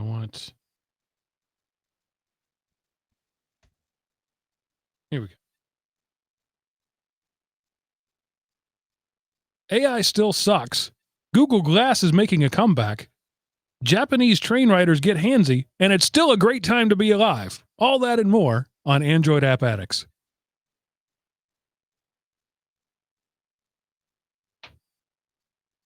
Oh, Mark, I got to tell you, um, my and I don't. I'm sorry if I said this already. Yeah, I've been doing that a lot lately. Um, my oldest, me were driving in the car back from the store, and him being him asked me, if Dad, you could have a superpower, what would it be? So I said to self, let's try to like throw him a curveball and let's not say something normal. You know what I mean? Vision, flight, any of that stuff. Let's say something different. And then I didn't really think about what I said. Okay. He's 14 years old. He just turned 14 years old. And I said to him, well, I want the power of uh, near infinite sleep. He said, what? I said, yeah, near infinite sleep. So I can basically go to sleep, and then, wake up if I want to in, 1,000 years, 50,000 years, 200,000 years. And all that time, I don't feel any pain. I don't feel any distress. I don't have anybody around me get hurt, kind of thing. I'm all just there. He said, "That sounds a lot like death, Dad. Should I worry about you?" That's very, very what was the word I used? Like, that's very astute of you, son. You should worry about everybody a little bit, son. The good news is you will have that superpower. It's a given. Yeah.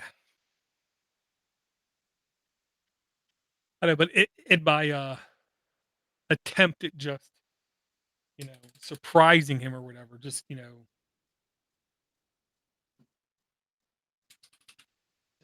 like you know, side swiping him. I was like, oh crap. The kid's a little bit more astute than I thought he was.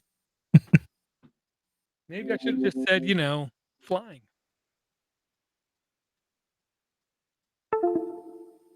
All right, you should have my file.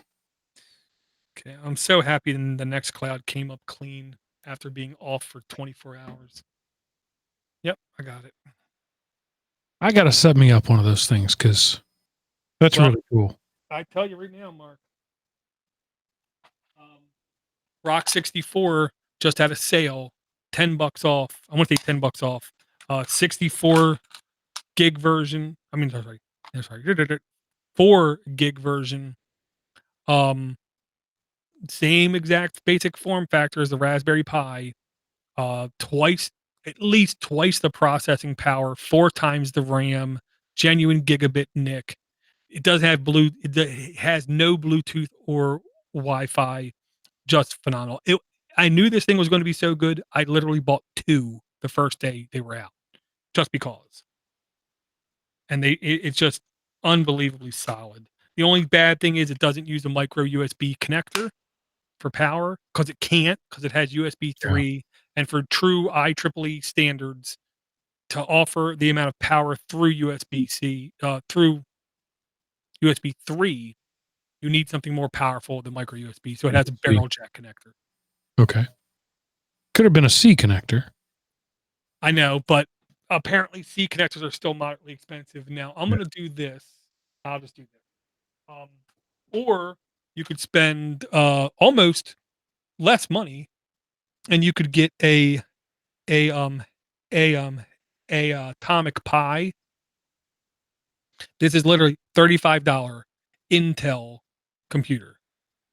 Um, Built on board, 8 gigs of eMMC built on board, gigabit NIC, USB C, more than a couple connectors out of it. Literally $35 for Intel mini computer. Hmm. That to me it's crazy. And I've been using it for a couple days. It runs pretty good. Takes like 5 minutes to boot, but it runs pretty good. Yeah. So what I want to do is set up a thing, do all the passcoding, encryption stuff, whatever, hook a hard drive up to it and ship it to you. And you plug it in and you're my offsite storage. And then you do the same and send it to me. And we are each other's offsite storage. Well, I'll say this: you don't even have to send it to me.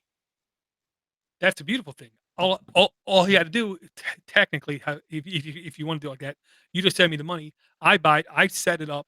I then do a federation to yours. Nextcloud has built into it federation. Yeah. So you can have 2 Rock 64s there. I have 2 of them here. One of mine is my main. The other one is your federation.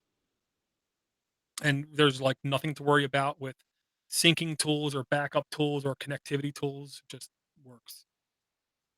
I know. Yeah. But then you have the passwords and I don't. No, that's just it. Yeah. But to log into your stuff, like, so you would own the hardware.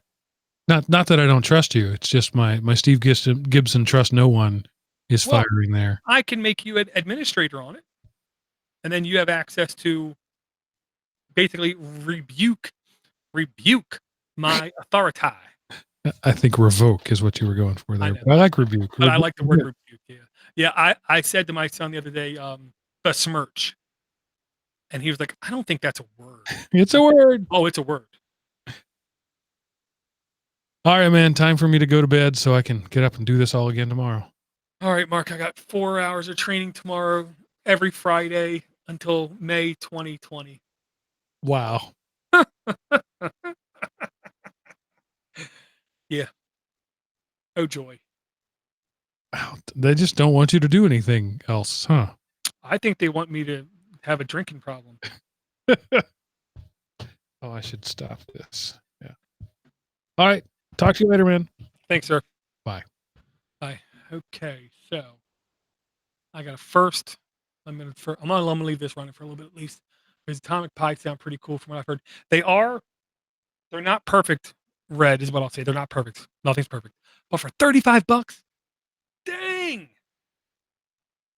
dang, really fantastic for the price. Diddly double dag dog tastic for the price. So hard to beat. So hard to beat. I don't see how they're able to do it. I literally don't see how they're able to do it. Okay, upload the YouTube video. I already stopped recording right there. F2, paste, 539er. Yes, I still got to go back and record everything. I really should shut my hole and just automate that or semi-automate. I don't see a way to completely automate it, but I can semi-automate.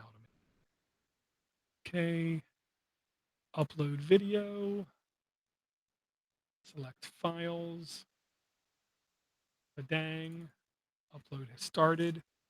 Now we're going to start the documentation.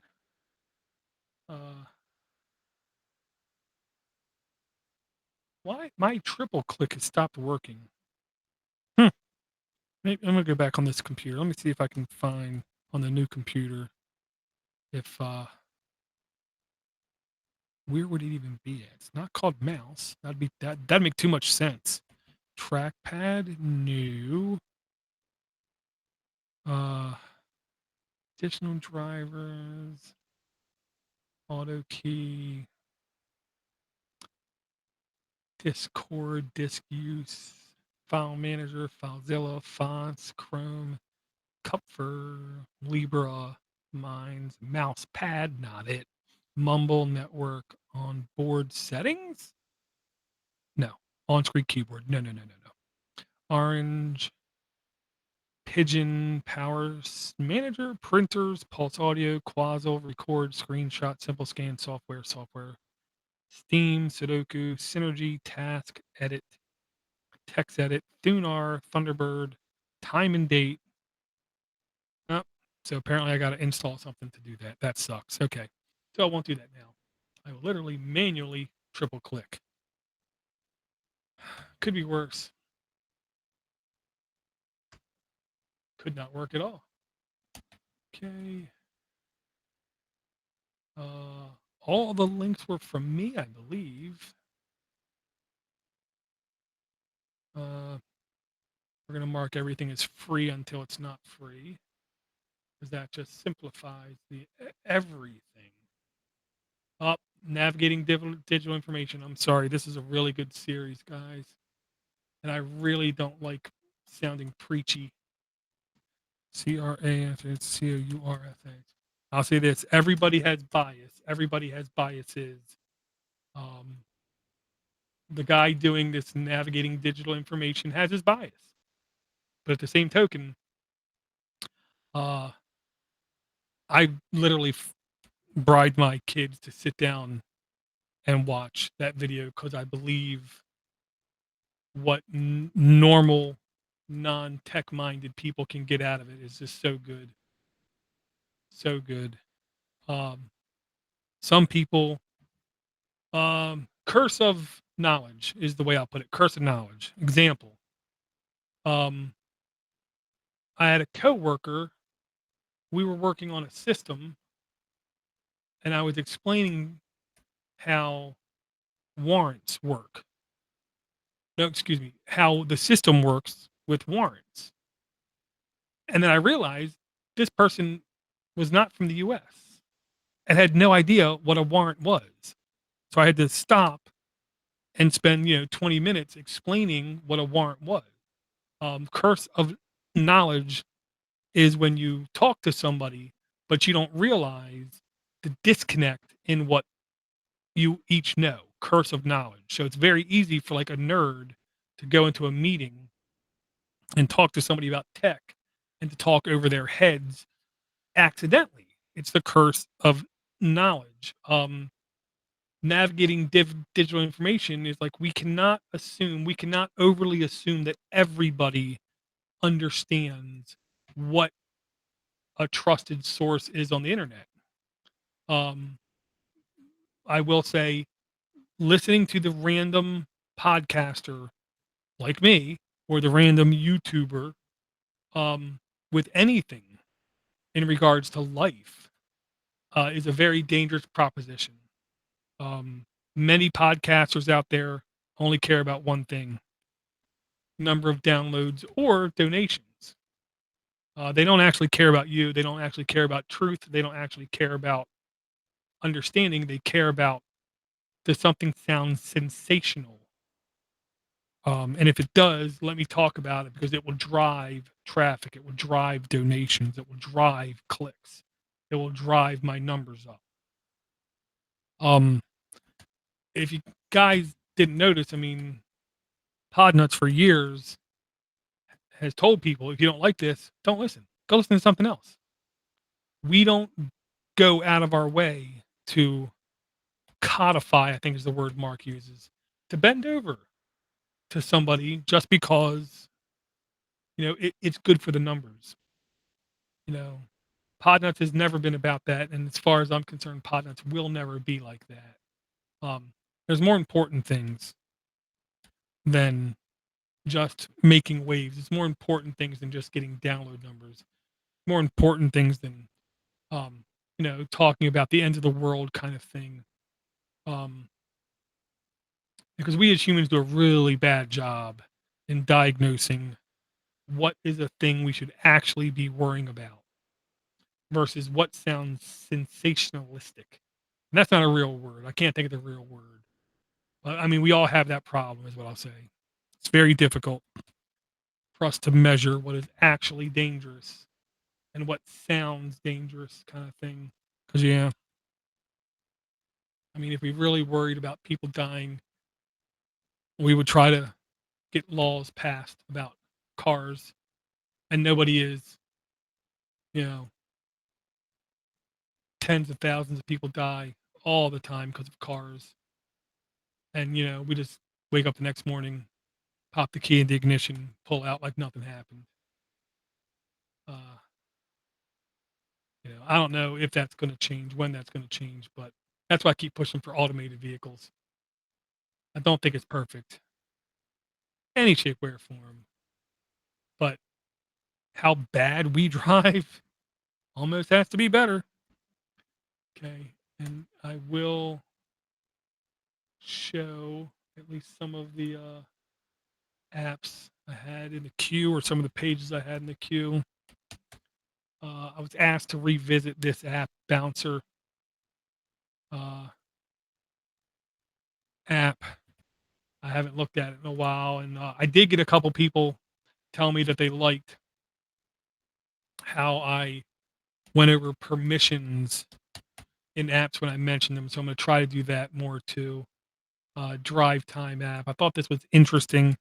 If you don't like Android Auto, or you don't have access to Android Auto, Drive Time was a alternative, but it also had like quizzes and stuff to keep you busy. If you don't like driving by yourself, you don't like listening to stuff, it was more interactive, which I thought was at least interesting. Uh, I'll say I carpool with the wife, so a lot of these car things are not easy for me to check out. I'm always looking at what can convert audio and video the best. And sometimes the best place for me to do it is on the computer in my pocket. So I always, my eye open towards that. Skit, this was interesting. It was weird, but it was interesting. I cannot remember if I brought Steam Chat before, but thought it was an actually really good experience. This was interesting. I didn't bring it up. Google working on new way to run Android apps in Chrome OS called ArcVM. Uh, Basically, completely changing how Android apps run on Chrome OS. Again, I'll just say interesting. 6 open source Android all alternative operating systems for mobiles. I wanted to bring that just to show diversity and choice does exist, even though people think, oh, without Android, what would a phone manufacturer do? They'd roll over and die because they can't do anything else. No, there's plenty of stuff they can use. Just none of them have the polish, I'll say, of Android. Okay, that was all those apps. Now that's 15 links for the show. That ain't bad. I'll definitely take that. Delete row. Now I gotta take all these links and put them back. into the Google, the YouTube description, and then for all the other show stuff, replace all hard return with hard return dash dash dash hard return, and then replace all the tabs. Okay, now what we need to do is actually, let's go to our dashboard, youtube.com dashboard, which now pushes you over to studio.youtube. And I want to copy the description for the current video because I know there I have the Eric Ardini link. Okay, bag. Gotta say, man, this new YouTube studio works remarkably better than what the old one used to be, in my humble opinion. I guess I ain't humble, in my opinion. Links. Okay. Control C. Come back to here. Okay, so right now, current description should change. I'll check that out. Let me come here to my upload. Need to paste that. Oh, I need the tags. That's right. Dang it. I think this is the quickest way for me to. Nope, not that. Huh. This? Yeah. See, I'm getting better at this interface too. Okay. Right here's where I believe I can copy the tags. Yeah. Copy tags. Okay. Yeah. In no time at all. This is going to be seamless. Save. Close that. Okay. Tags are running. This is not going to be public. This is unlisted. Okay. Now custom thumbnail. Next cloud. TDG web images. AAA 72480. Now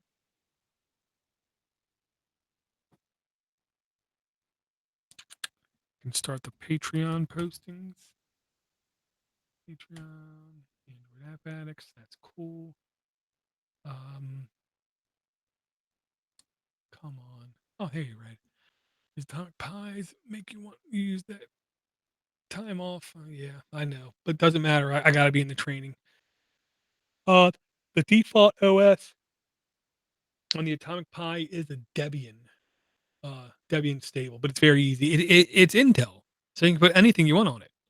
Literally anything. You can even put Windows on it, but it's pretty hard for Windows to last in under 8 gigs. You can hook up an external USB drive and say boot to the USB drive, and then you can install Windows on that too if you want. Most of the time, it's the idiots behind the wheel.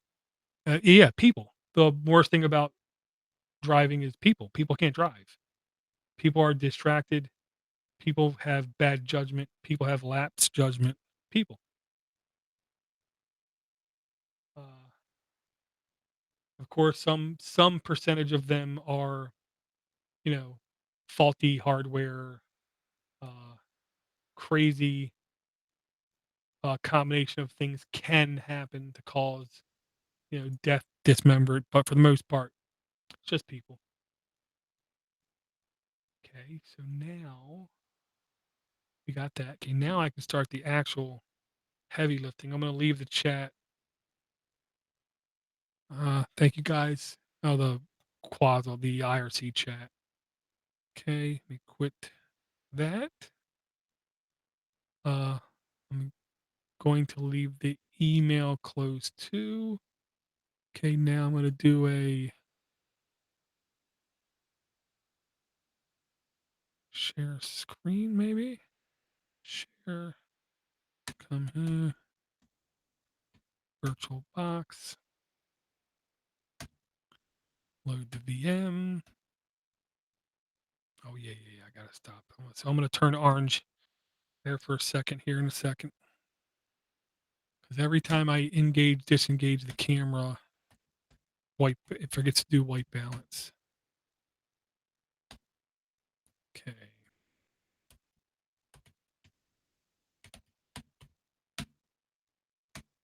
Oh yeah, I forgot. I don't need a password anymore. That's genius. Can't hack my password when there is none. Oh wait, that's not good. Well, maybe it is. I don't care. I trust my network because I have to. I did publish Linux for the rest with 224, right? I don't even know. Podnutz category. Always got to do this once in a while. 224 is published. Okay, so I can delete both of them. Copy both of these. I hate when I hit cut on accident. It freaks me out. Okay, now we're going to do my audio first. Don't need to do any noise removal because I forgot to set it up in the beginning. Oh, crap. I hate when I do that. Let me come over here and do that. Kind of makes sense. Okay, there's just a little spikities, little spikes I got to try to get rid of. Lip smack, it sounded like. Oh, wait, forgot I got to do this. Now, for some reason, every time I launch my VM, I got to do this for some reason. Yep, lip smack. I knew it. I called it. When you've been doing stuff for so long, I can actually visually see what a lip smack looks like. That's terrible. It's true. There's another one it looks like. Oh no, that's not a lip smack. It's just loud. Reduce it a little bit. Um, Reduce it a little bit.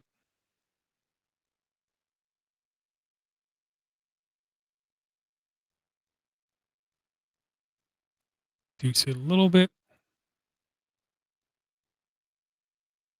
Thought that was definitely a lip smack, and it's not. Reduce it a little bit. Uh, that's something. Oh, that's a weird. Think inside, like. Okay, that's fine. Control C.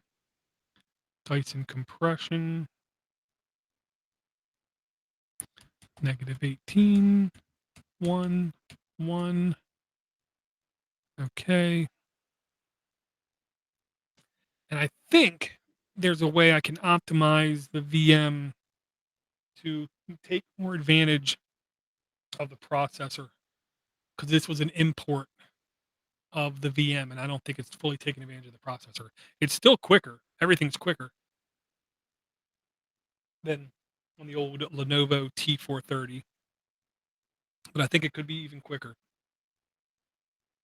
Yeah, see, this used to take like 2-3 minutes to do a Dyson compression. Oh, sorry, on an hour it would take like 2 to 3 minutes.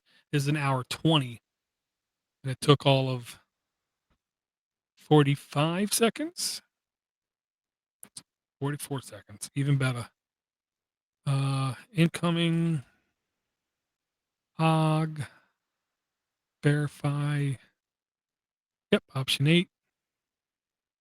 Uh, that means Mark sent his an MP3.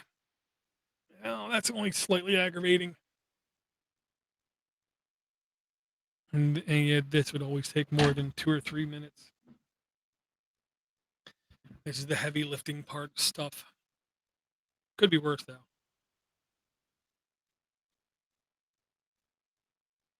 Yeah, before this would always take an hour. This would take about an hour to get done. All the things. And that would mean I've only been working on this about 20 minutes is the logic. And I'm literally like halfway done. But that's nice. Looks like we hit. We only have two. I'm going to never talk about this stuff. I won't talk about this. So we had a peak of 8 listeners, which I think is low.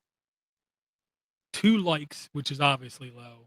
But it says 16 playbacks.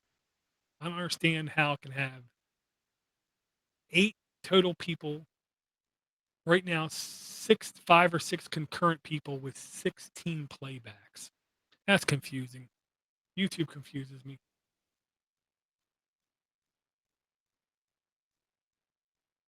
And they really try to highlight in the YouTube Studio interface uh, amount of chat revenue. But I do like the fact they also can allow you to focus on chat. What's the word they use? Chat rate. So the more active the chat, the better. I'll just say I'm almost afraid of the chat being too active. I already have a hard enough time keeping up with it. Okay, so I did the export. So now close, do not save. Open up Mark's MP3. Shouldn't have to do a noise cancellation. That's one of the nice things about doing a show with Mark. He at least understands the basics of audio critiquing his setup to make for less work when you're done. Started using Pluto TV. Yeah, that's the one that has some free content, but not much of it is new, if I'm not mistaken. Yeah, I just can't watch any TV. Uh, split stereo track, make it mono. There's a little bit of noise. What is this?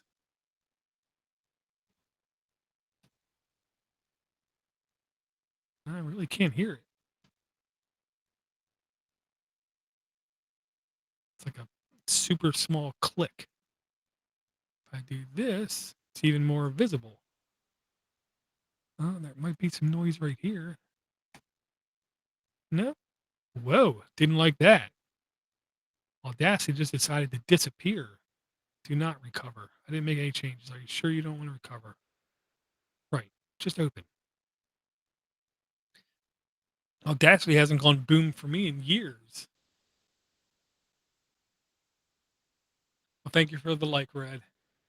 I will say there's more than a couple old TV shows that I will sit down and watch at least a little bit, but you know, I just can't because if I'm going to watch one, I really do want to watch them all. I started watching Conflict Earth Final Conflict, which apparently was like a 1998 or 99 ish sci-fi series I never heard of.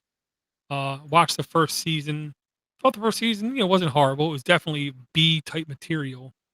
But then after season two, they basically recast the main star. Not watching anymore. Can't watch it anymore. Okay, so if I'm not mistaken, the beginning of this show should be right here.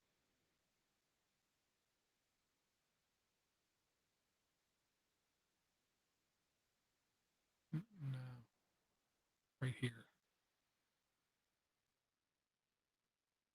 Almost. Okay, there. So let's go back to the beginning. First thing I do is just de-amplify anything that's completely pointless to have in the audio file. I did this on mine before I did the original exporter save, just to keep de-amplifying it till I'm positive there's absolutely nothing there. Okay, now Control A. Really not. See, there's almost no peaks in Mark's audio. See, it's actually quicker for me to edit his than mine. It shouldn't be like that.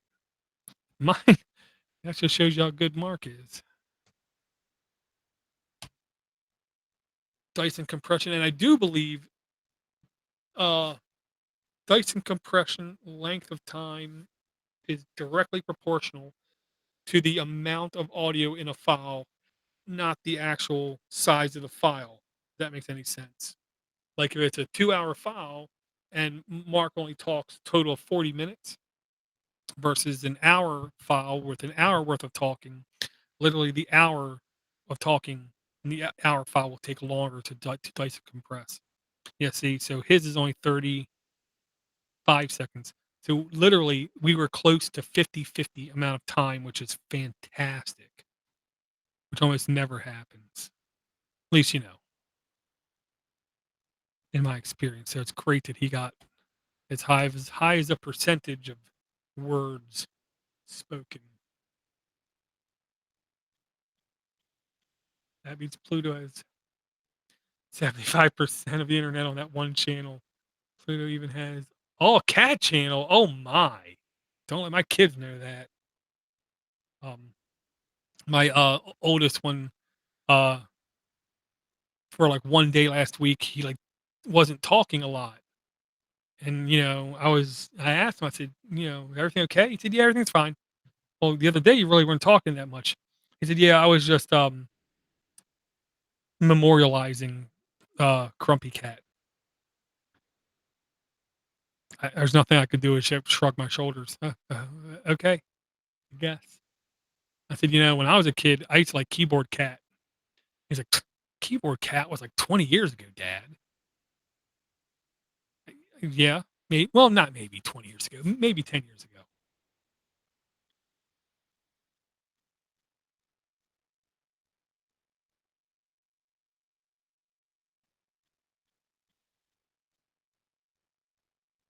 Yeah, my Plex server, I got at least some.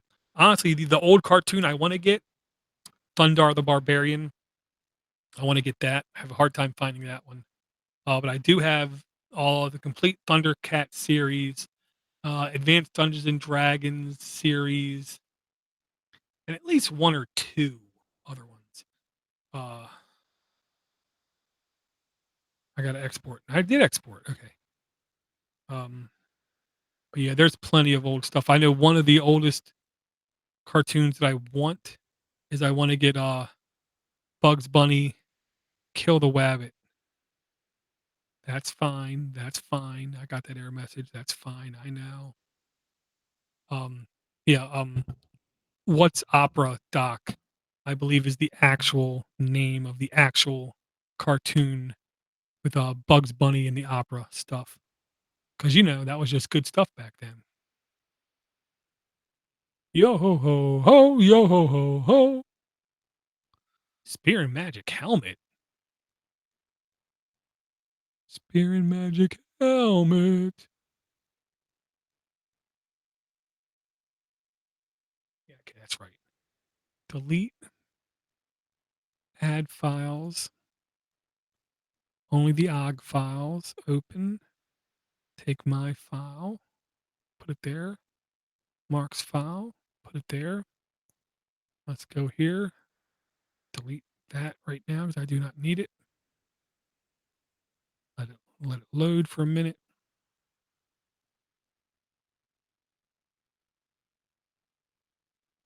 Beginning of the file should be around here. If I'm not mistaken.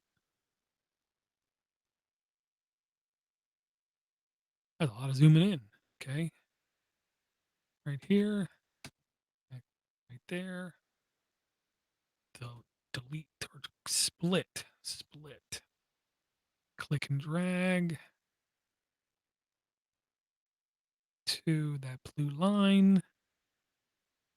Dang. Okay. Go to the end. Now I can split right here. Wait for all this to load.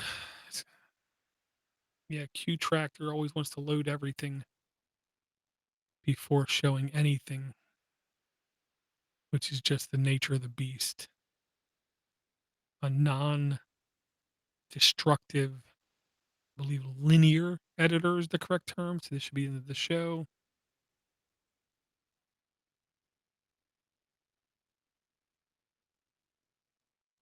Bang. Cut me back to there. Cut Mark down to there. Find where Mark does his intro. Not there.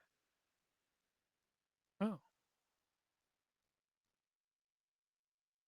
That can't be his intro, is it?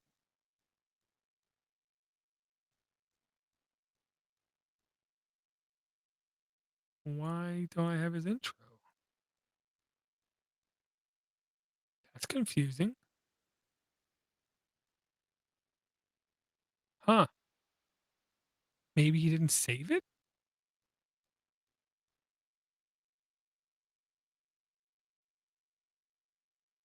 This is weird. There's no way it's that.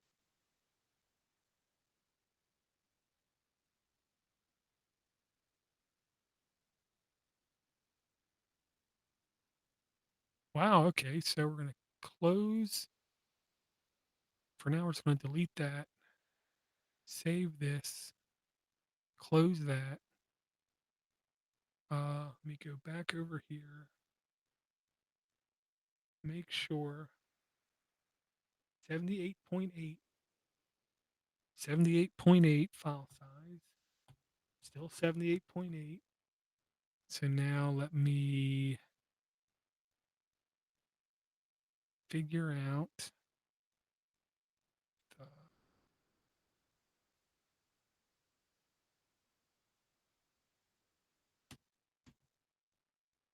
uh, public audio, no,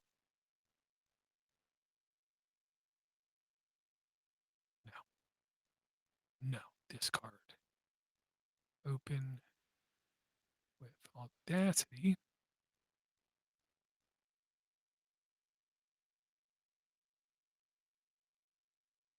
It's like the end got cut off. I'm really confused. Cause in, oh, 75.1, I cut it off. That's what I have to believe.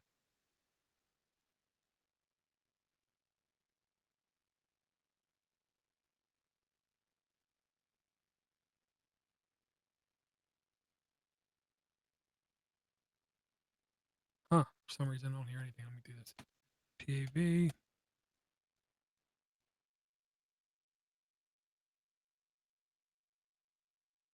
That's confusing. Huh. Weird, wild stuff. Okay, so I'm going to believe that for some reason, the copy just didn't take. So, it still says 75.1. Okay, refresh. Why does it still say that?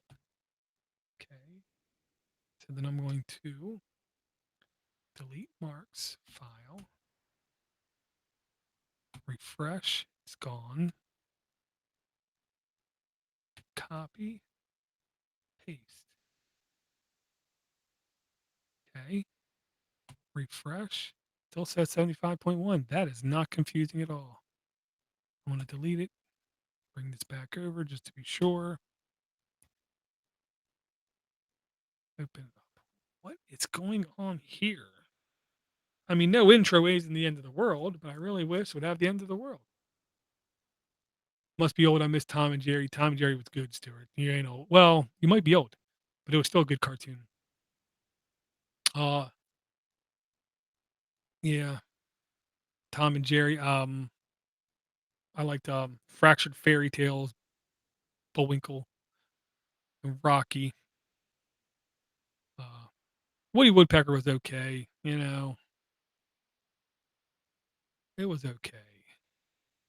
Split stereo track. So we're gonna do this again. Mono. And let's go like this. Yeah, see right there, clearly. Yeah, it's all there. Okay, so what I'm gonna do is something different. Oh man, I should never do something different. That's how I fail miserably. Whenever I do something different is when everything goes bad. So this was the beginning, I think.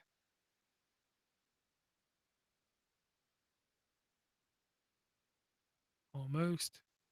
This is it. Yes. So let's try this again.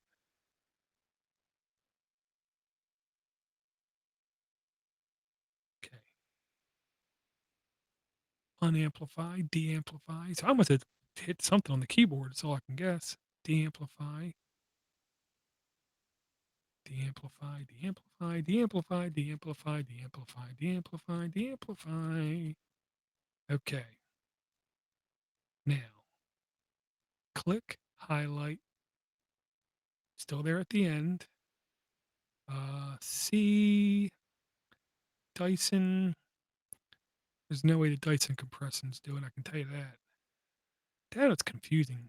Only thing I can think is I copied it over too quick. I've had that happen. I copy it from the network Nextcloud to this computer, then from this computer over the network into the VM, and sometimes I don't wait long enough. And then when I copy it, it literally gets cut off. That's one thing I have to assume happened. I don't know. There were plenty of good old cartoons. I remember that we had the most fun watching stuff in the 40s, 70s, 80s too. Oh, I watched way too many 80s cartoons. I'll say that. Way too many 80s cartoons. I even watched The Littles. Okay. That's how many 80s cartoons I watched.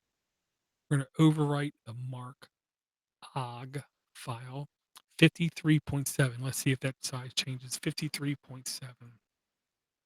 Because it should change. Maybe not enough to be visible, but it should change. Scooby Doo. Yeah, but when Scrappy came on, it just ruined the show.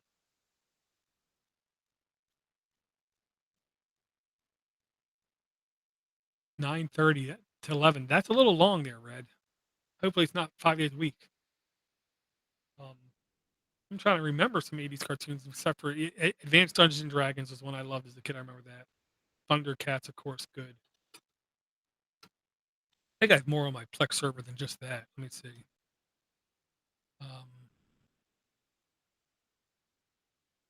Plex TV shows.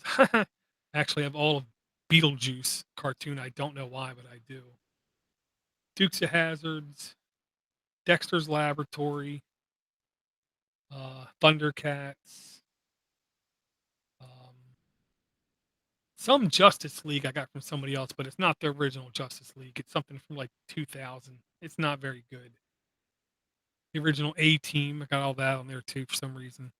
But yeah, that's really all the 80s stuff. Well, Connections with Carl Sagan, technically that's 70s. I'm sorry, Connections with James Burke. I believe that's 70s. Cosmo with Carl Sagan, I believe that's 70s, 80s. Honestly, I wouldn't mind to have also some 80s professional wrestling, but I don't really have time to sit down and watch that. Okay, so we said 75.1. That's the same thing. That's not good.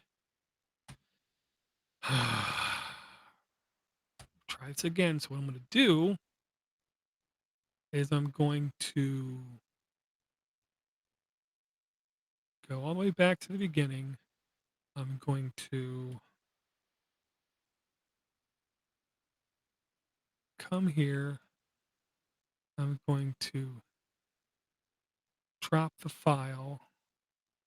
Wow, didn't like that.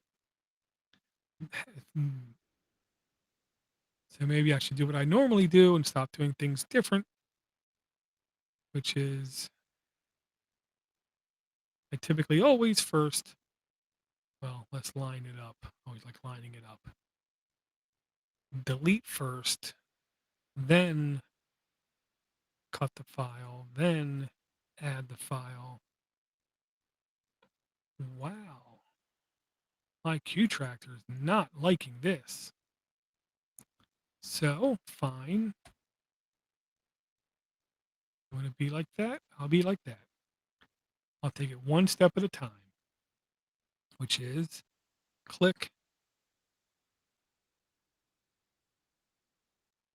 save, files,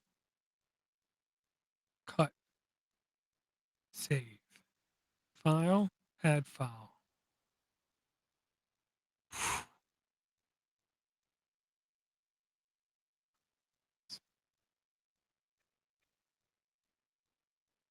Did I have...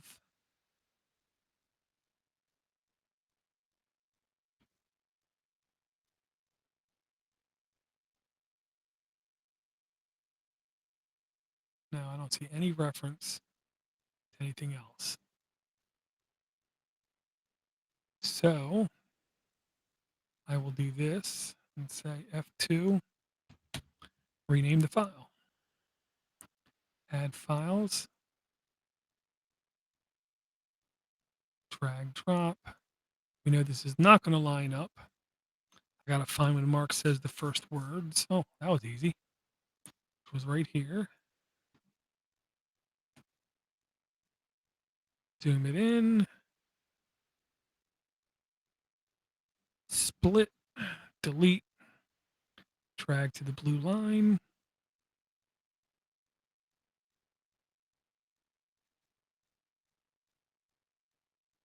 Now, hopefully, the ending is there. Yeah, everything is lining up. That's good. Big money. No whammies. No whammies. Honestly, wouldn't mind watching old, there you go, it's there. Like old old game shows are what I like too. Of course, Golden Girls, because Golden Girls. Um, you know. Okay, so this is where Mark split. Come here. There you go. I don't know why. See, this would have been done 10 minutes ago if I didn't mess it up.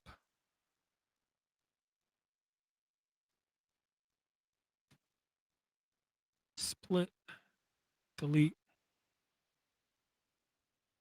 bring to the front. Yes, there's a quicker way to do that too. Control A, deselect, bring to front, fix the ending.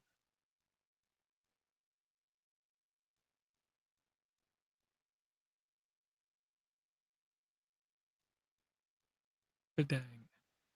Check the audio level. Oh yeah, sounds good. Yep, sounds good. Stop, save, track, export, audio. Bang. Now here is where, when this completes, audio might fritz out. Yeah, I'll say I liked 80s sitcoms almost as much as 80s cartoons. And like another sitcom I used to love was a Soap uh, back in the day. I believe the main actress lady just died. Um, Veronica, maybe was her name? Victoria? I mean, her character name, I'm trying to remember. I want to say Victoria. It's the rich wife. The thing I liked about that show was they seemed to always focus on a different family member every week. They were all just crazy, like literally crazy. There was the mime guy, the ventriloquist kid who was a face. He was a face. Can't remember his name, but he was on there. Billy Crystal. I think that was one of his first real gigs.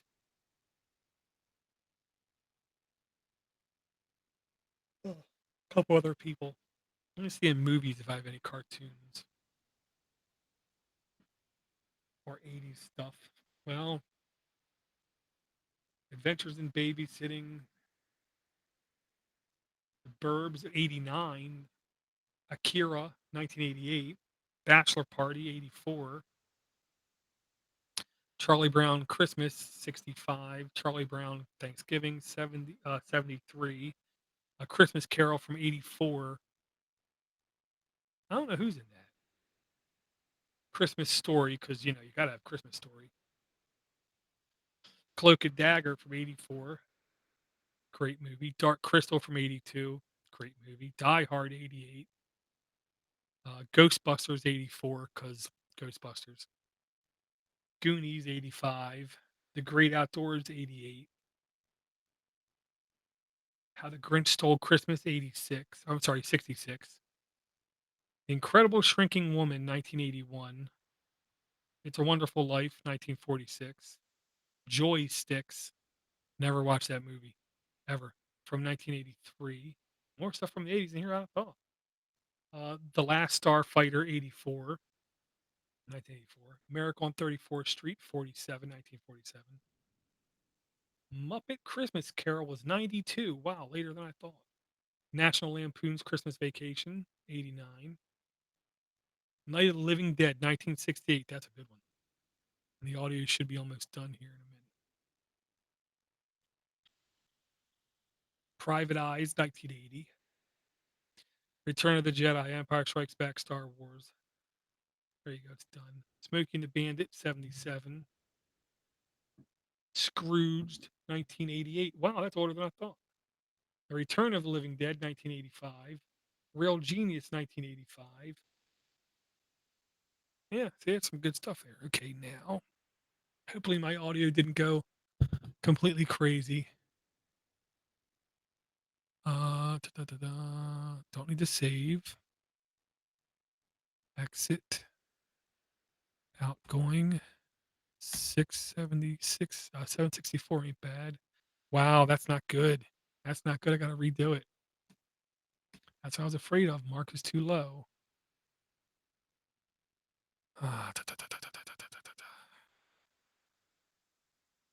Do not like when that happens.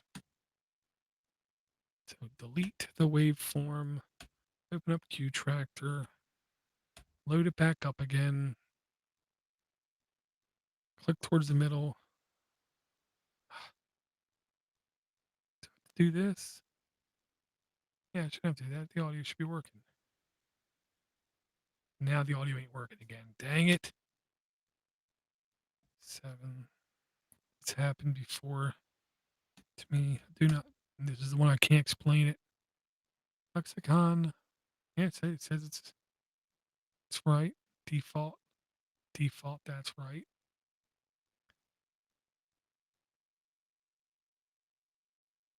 I hit play, and there I'm not hearing it. Okay.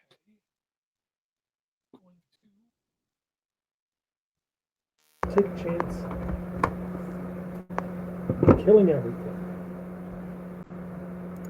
Killing everything. Okay, looks like that's working right.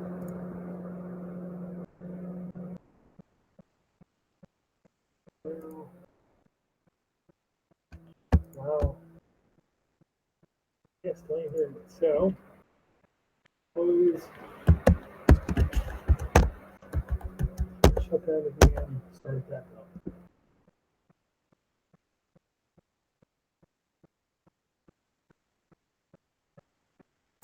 Make sure.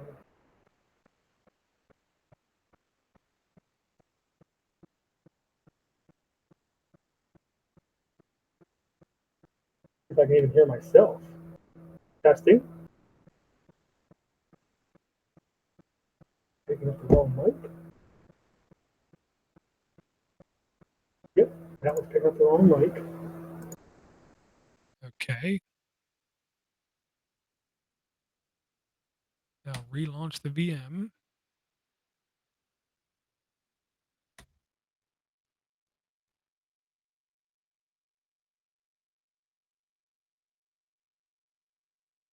So now I can mute that. Okay, Q Tractor, recent. That's just the nature of a VM sometimes. Oh, forgot. Gotta first do this. Open volume control. Turn that up.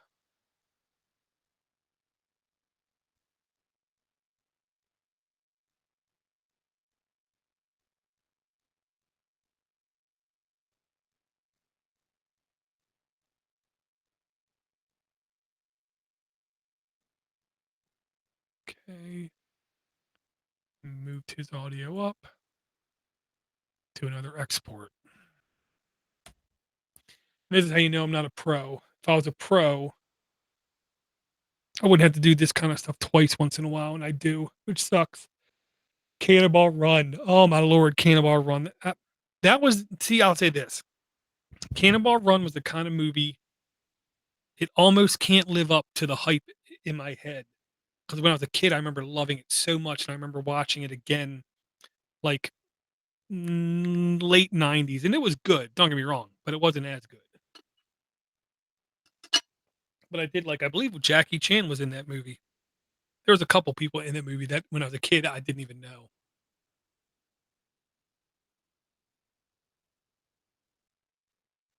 Yeah, I can't watch Bob Denver. I watched too much Gilligan's Island as a kid. Can't watch anything with him in it. But thankfully, I don't have to worry about seeing the other people because they were basically in nothing that I ever watched. Uh, some of them just weren't popular, and the other ones were all just stuff before my time.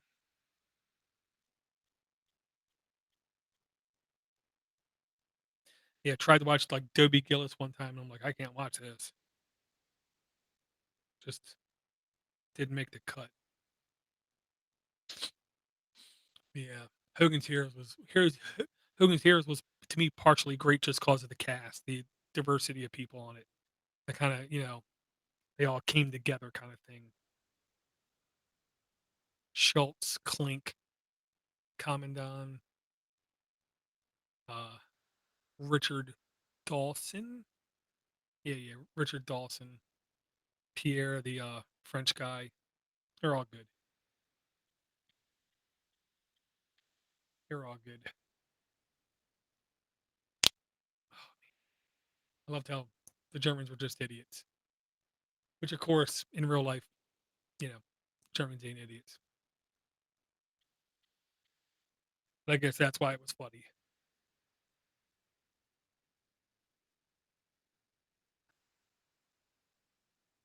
Oh my goodness. Yeah, I watched an interview with Clink. I watched an interview with Clink maybe in like the early 90s. He was a fascinating guy.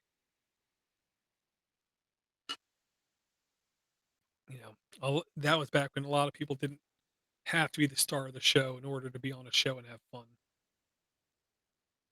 You know, seems like now everybody wants to be the star center focus and get $2 million an episode or else.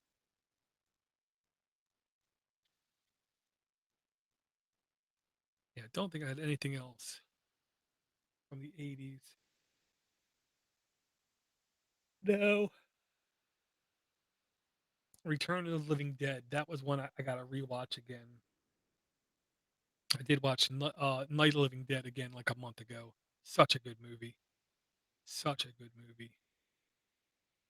And I see how it was cheesy, like second fiddle when it came out. But Akira, I finally watched that for the first time like a month and a half ago, 2 months ago. Wow. Wow. That was a movie that just happened to be in animation. That movie was crazy good. Okay, so now let's check Mark's audio level again. Hopefully it's better. Oh yeah, I forgot. Computer, file, home, Podnutz, F3.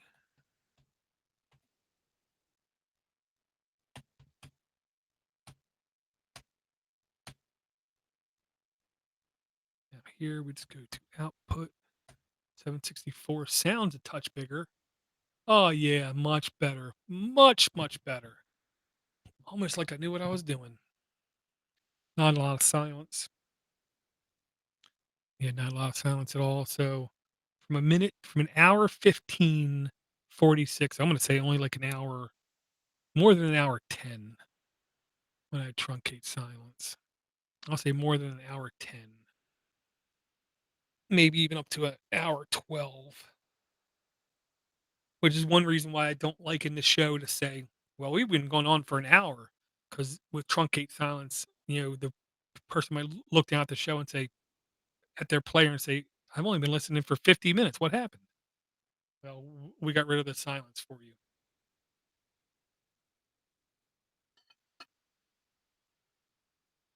Yeah, I can't remember what the movie before that. It might have even had the same name, where it was the same idea, but yeah, not quite the same caliber. 108. Wow, much less than I thought it was going to be. Much less than I thought it was going to be. Change it to WAV. Yes. Okay. Yeah, this is the kind of thing that always took, 2 to 3 minutes. Even on the small shows would take 2 to 3 minutes. And yeah, it's like easily twice as fast.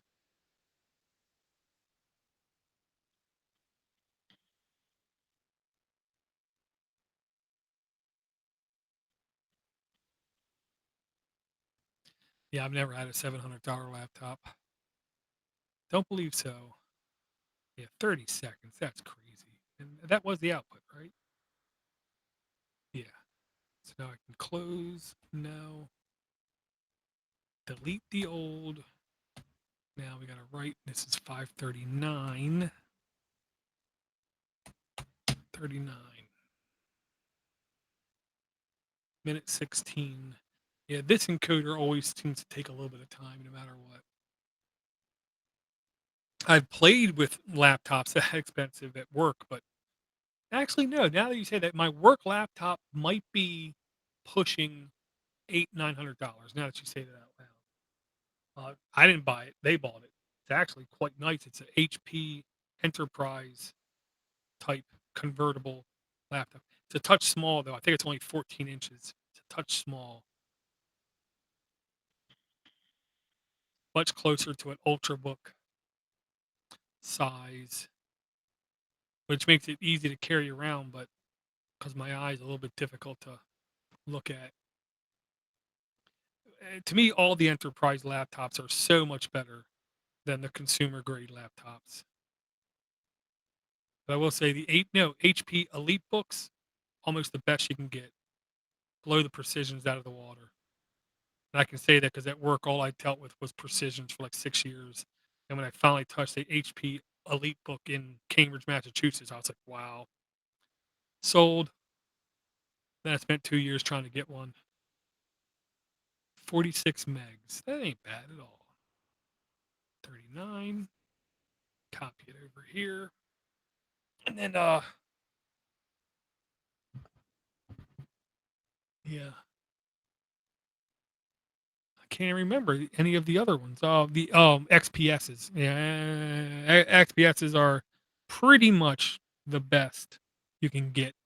I can say that. The precisions are more like workhorse enterprise grade. But yeah. Yes, shut down, shut down. Let's go to the third tab. Nope, nope, nope, nope. We want to do nope, nope, forgot this, that, this.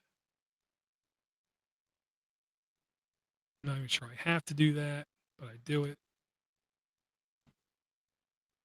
Come here. Oh man, show names. Dang it. I keep forgetting. Oh man. I can't remember anything what Mark said. Crikey. Oh man. Hmm. Well. Return of Google. What's it called? I literally can't remember.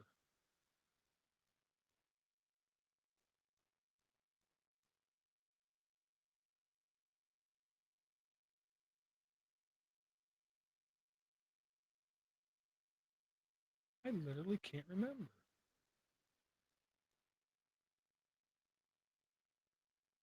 Glass.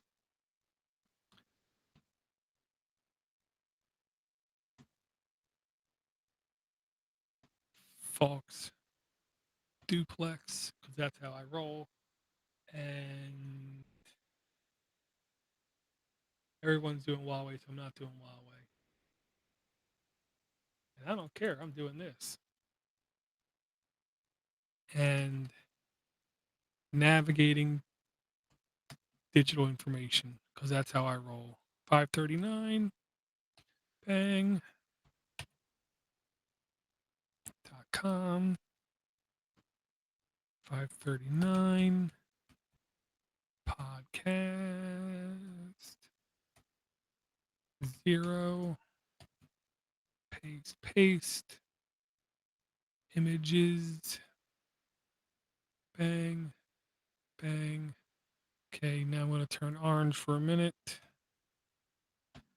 Orange is a good color for me. Oh, wait. No, it's not. Connect to podnutz.com. Go into the folder structure. Verify 538. There. Cancel. 539. Uploading. Okay. Uh,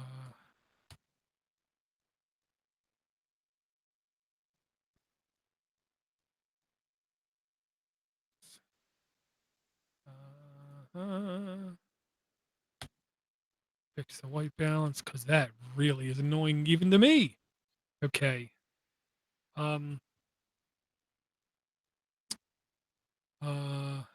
Yep. Yep. Yep. Okay. Now go to Patreon. Oh, the video should be done too. Forgot. Okay. Upload processing done.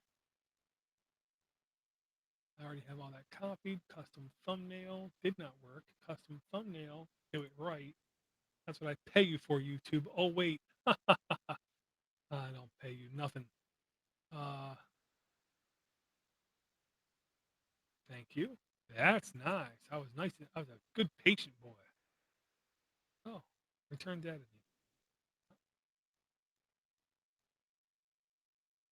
Unlisted. Yeah.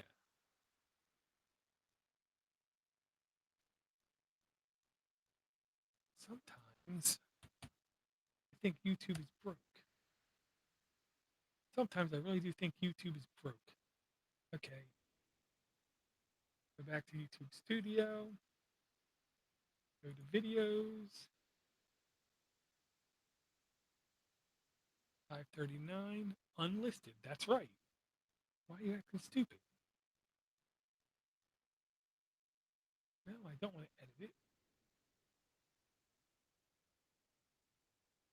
Control C, Control V. The dang. Here's how I know if I posted it wrong when I go to link to the video. If it's truly private, it won't show anything. It showed it, so that's right. Patreons only, early access. 6.2 is right. 9:01. It never lets me do 9 o'clock. I don't care. The links are right. Yes. The links are right. Yes. The name is right. Yes. Patreon. Yes. Publish now. Okay. That's done. Now we can work on the audio. Log in.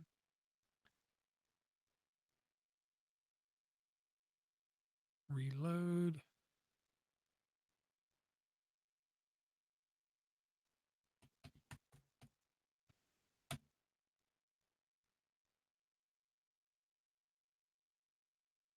Helps when I type right, I guess.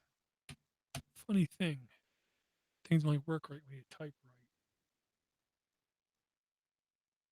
Post. New.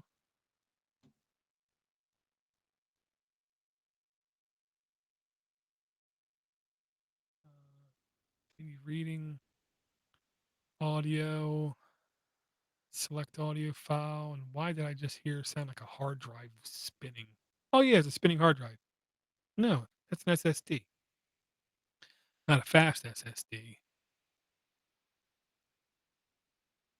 But yeah, that's one of the things. The new computer. I'm going to have to upgrade the hard drive in it because it's not big. It's not fast. Dare I say, boring. Boring. Nope. Okay, so when we type right, Patreon, Android App Addicts. Come on, you can do it. Continue reading. Copy.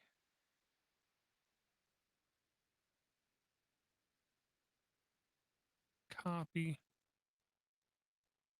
Paste. Looking good.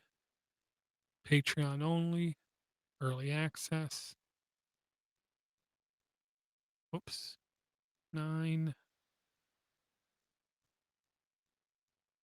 So if you subscribe to Patreon, you have the audio hitting your feed any second.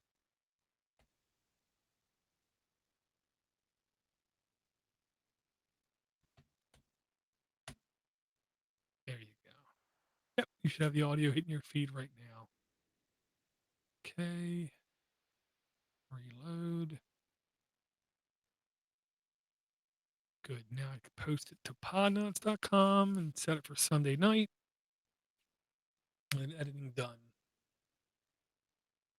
Apparently, like, gnats got in here somehow. That's only a little annoying. Oh, wait. It's very annoying.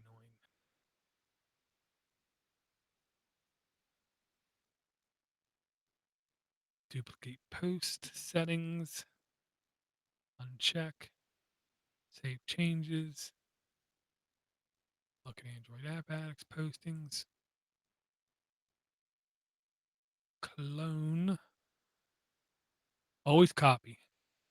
Whenever you can copy, copy. It drives your error rate down substantially. I like copying.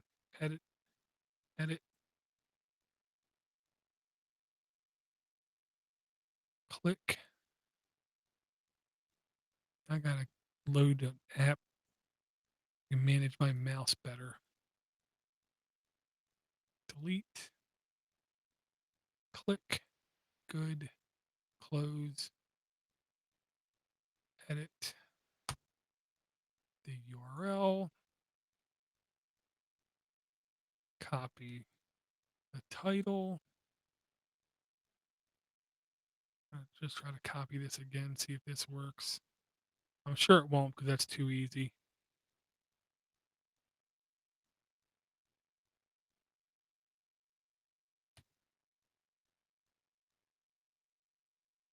Okay, it did work. It's a little bit ugly, but it worked.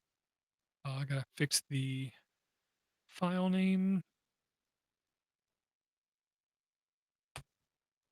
And yep, looks good. Yep, looks good. Yep, looks good. Publish immediately. Change to 0602, 0602. Believe I have to do 2001 for it to be 9 o'clock. Schedule. Done. 5:39, 5:39. Might as well fix some of this.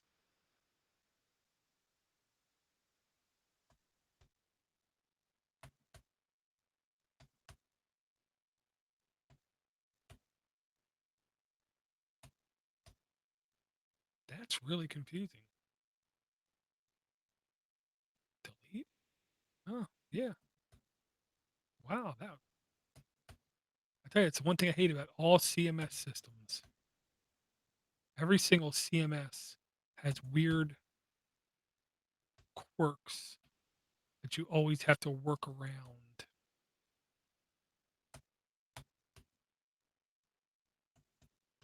They never seem to act stably, stable, consistent. They all have weird stuff. I mean, can't explain level of weird stuff. Wow. Okay, I'm just going to stop editing that. Because I swear, the more you edit in a CMS, the more weird stuff gets. So I'm just going to log out.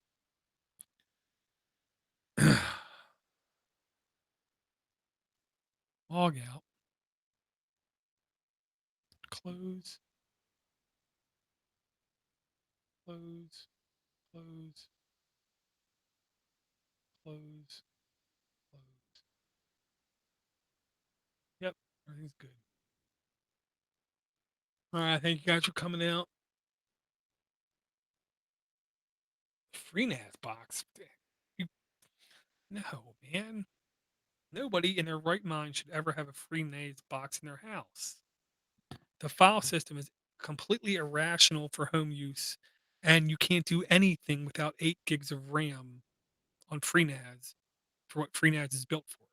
It's not made for home users. It's made for huge data infrastructure, not home users.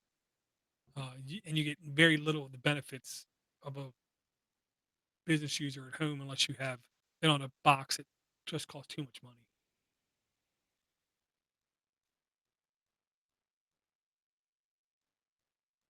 Yeah, for a lot of people, red tablets or phones do a huge amount of needs. If I didn't have to do production, post production work, I could get by without a laptop. I'm pretty sure I'd still have a laptop. I could get by without a laptop. I technically don't need a desktop right now. I can do everything on laptops. I have to have desktops because basically they're convenient.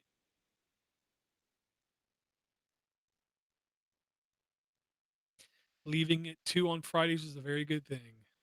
Absolutely.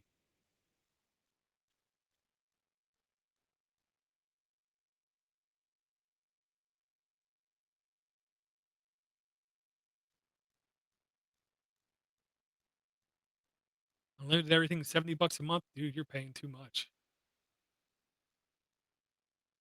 55.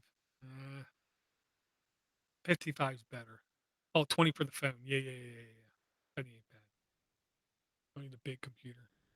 Well, I know. And then there are people who will tell you you don't even need the drives. Just sync everything to Google or Dropbox or pick a cloud provider. But I don't ever like that.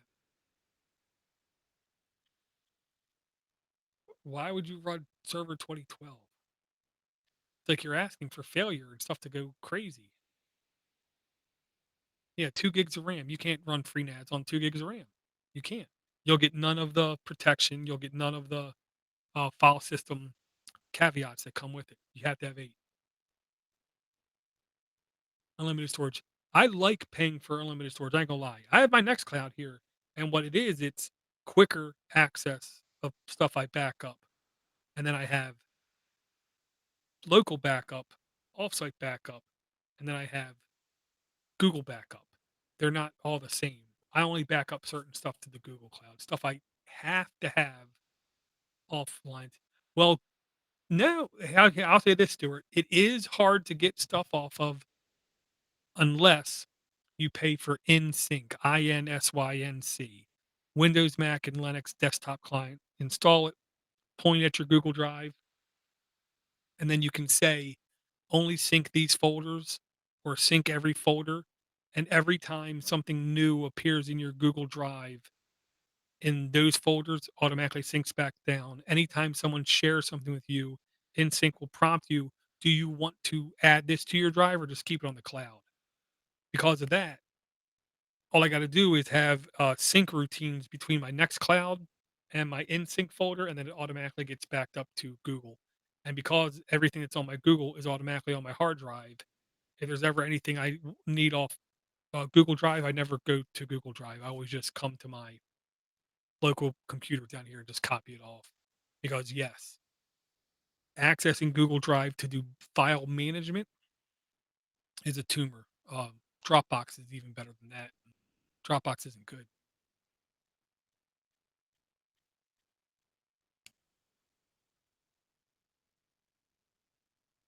Yeah, all those ad hoc solutions that you don't pay for to sync your Google Drive, they all break.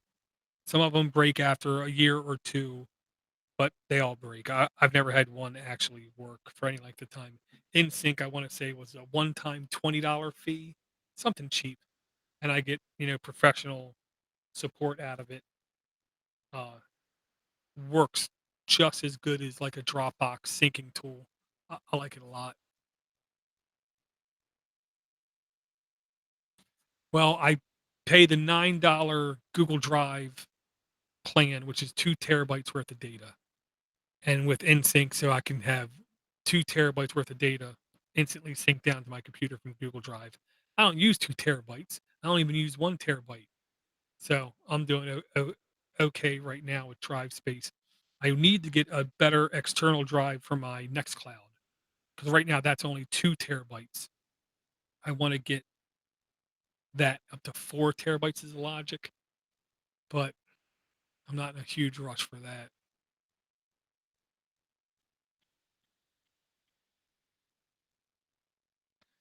Yeah, as soon as Google sees too many people using non-authentic sources to sync stuff, they change the API on it. Just like YouTube downloaders. Once too many people start using one application, they seem to break it. Um, if the computer dies where you had NSYNC, you basically just reinstall NSYNC and then it'll copy everything down. You never here's the catch about NSYNC.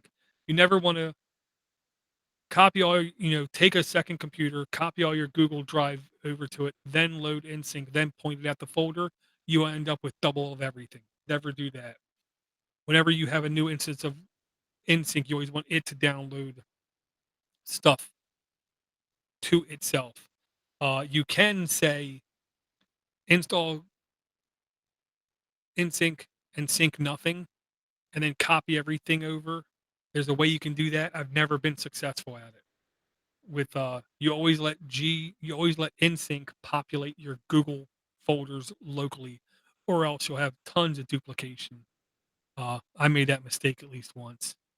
And I will say now, during installation time, it actually does ask you that question.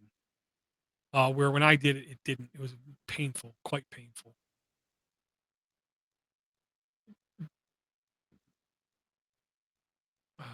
Oh, it will. And now, right now, I have no problem putting money on without you, Charles. It will. It will break. It will break, and then you will have no cloning. And then it might be a day, it might be a week, or it might be a year until it gets fixed. Because that's the thing. If you're not paying for it, what's what's the maintainer's drive to keeping it up to date? What if he found a new TV series that he likes a lot? He's going to rather watch that than work on the code. That's the only problem with that kind of stuff when you're dealing with corporate enterprises and then free tools connecting to enterprise solutions. They'll always find ways to nudge you to not using the free solution because they like money a lot. I still can't believe there's no genuine Google Drive Linux desktop solution. It's ridiculous. Years, and we still don't have it. All right, guys, it's pushing midnight. I'm gonna drop off of here. Oh, try to do a makers tomorrow. See if anybody shows up. Last 2 weeks, no one's shown up, so it's really hard to do a show on 3D printing if I'm the only one there. So we'll see. Wish me luck, guys. I'll talk to everyone later.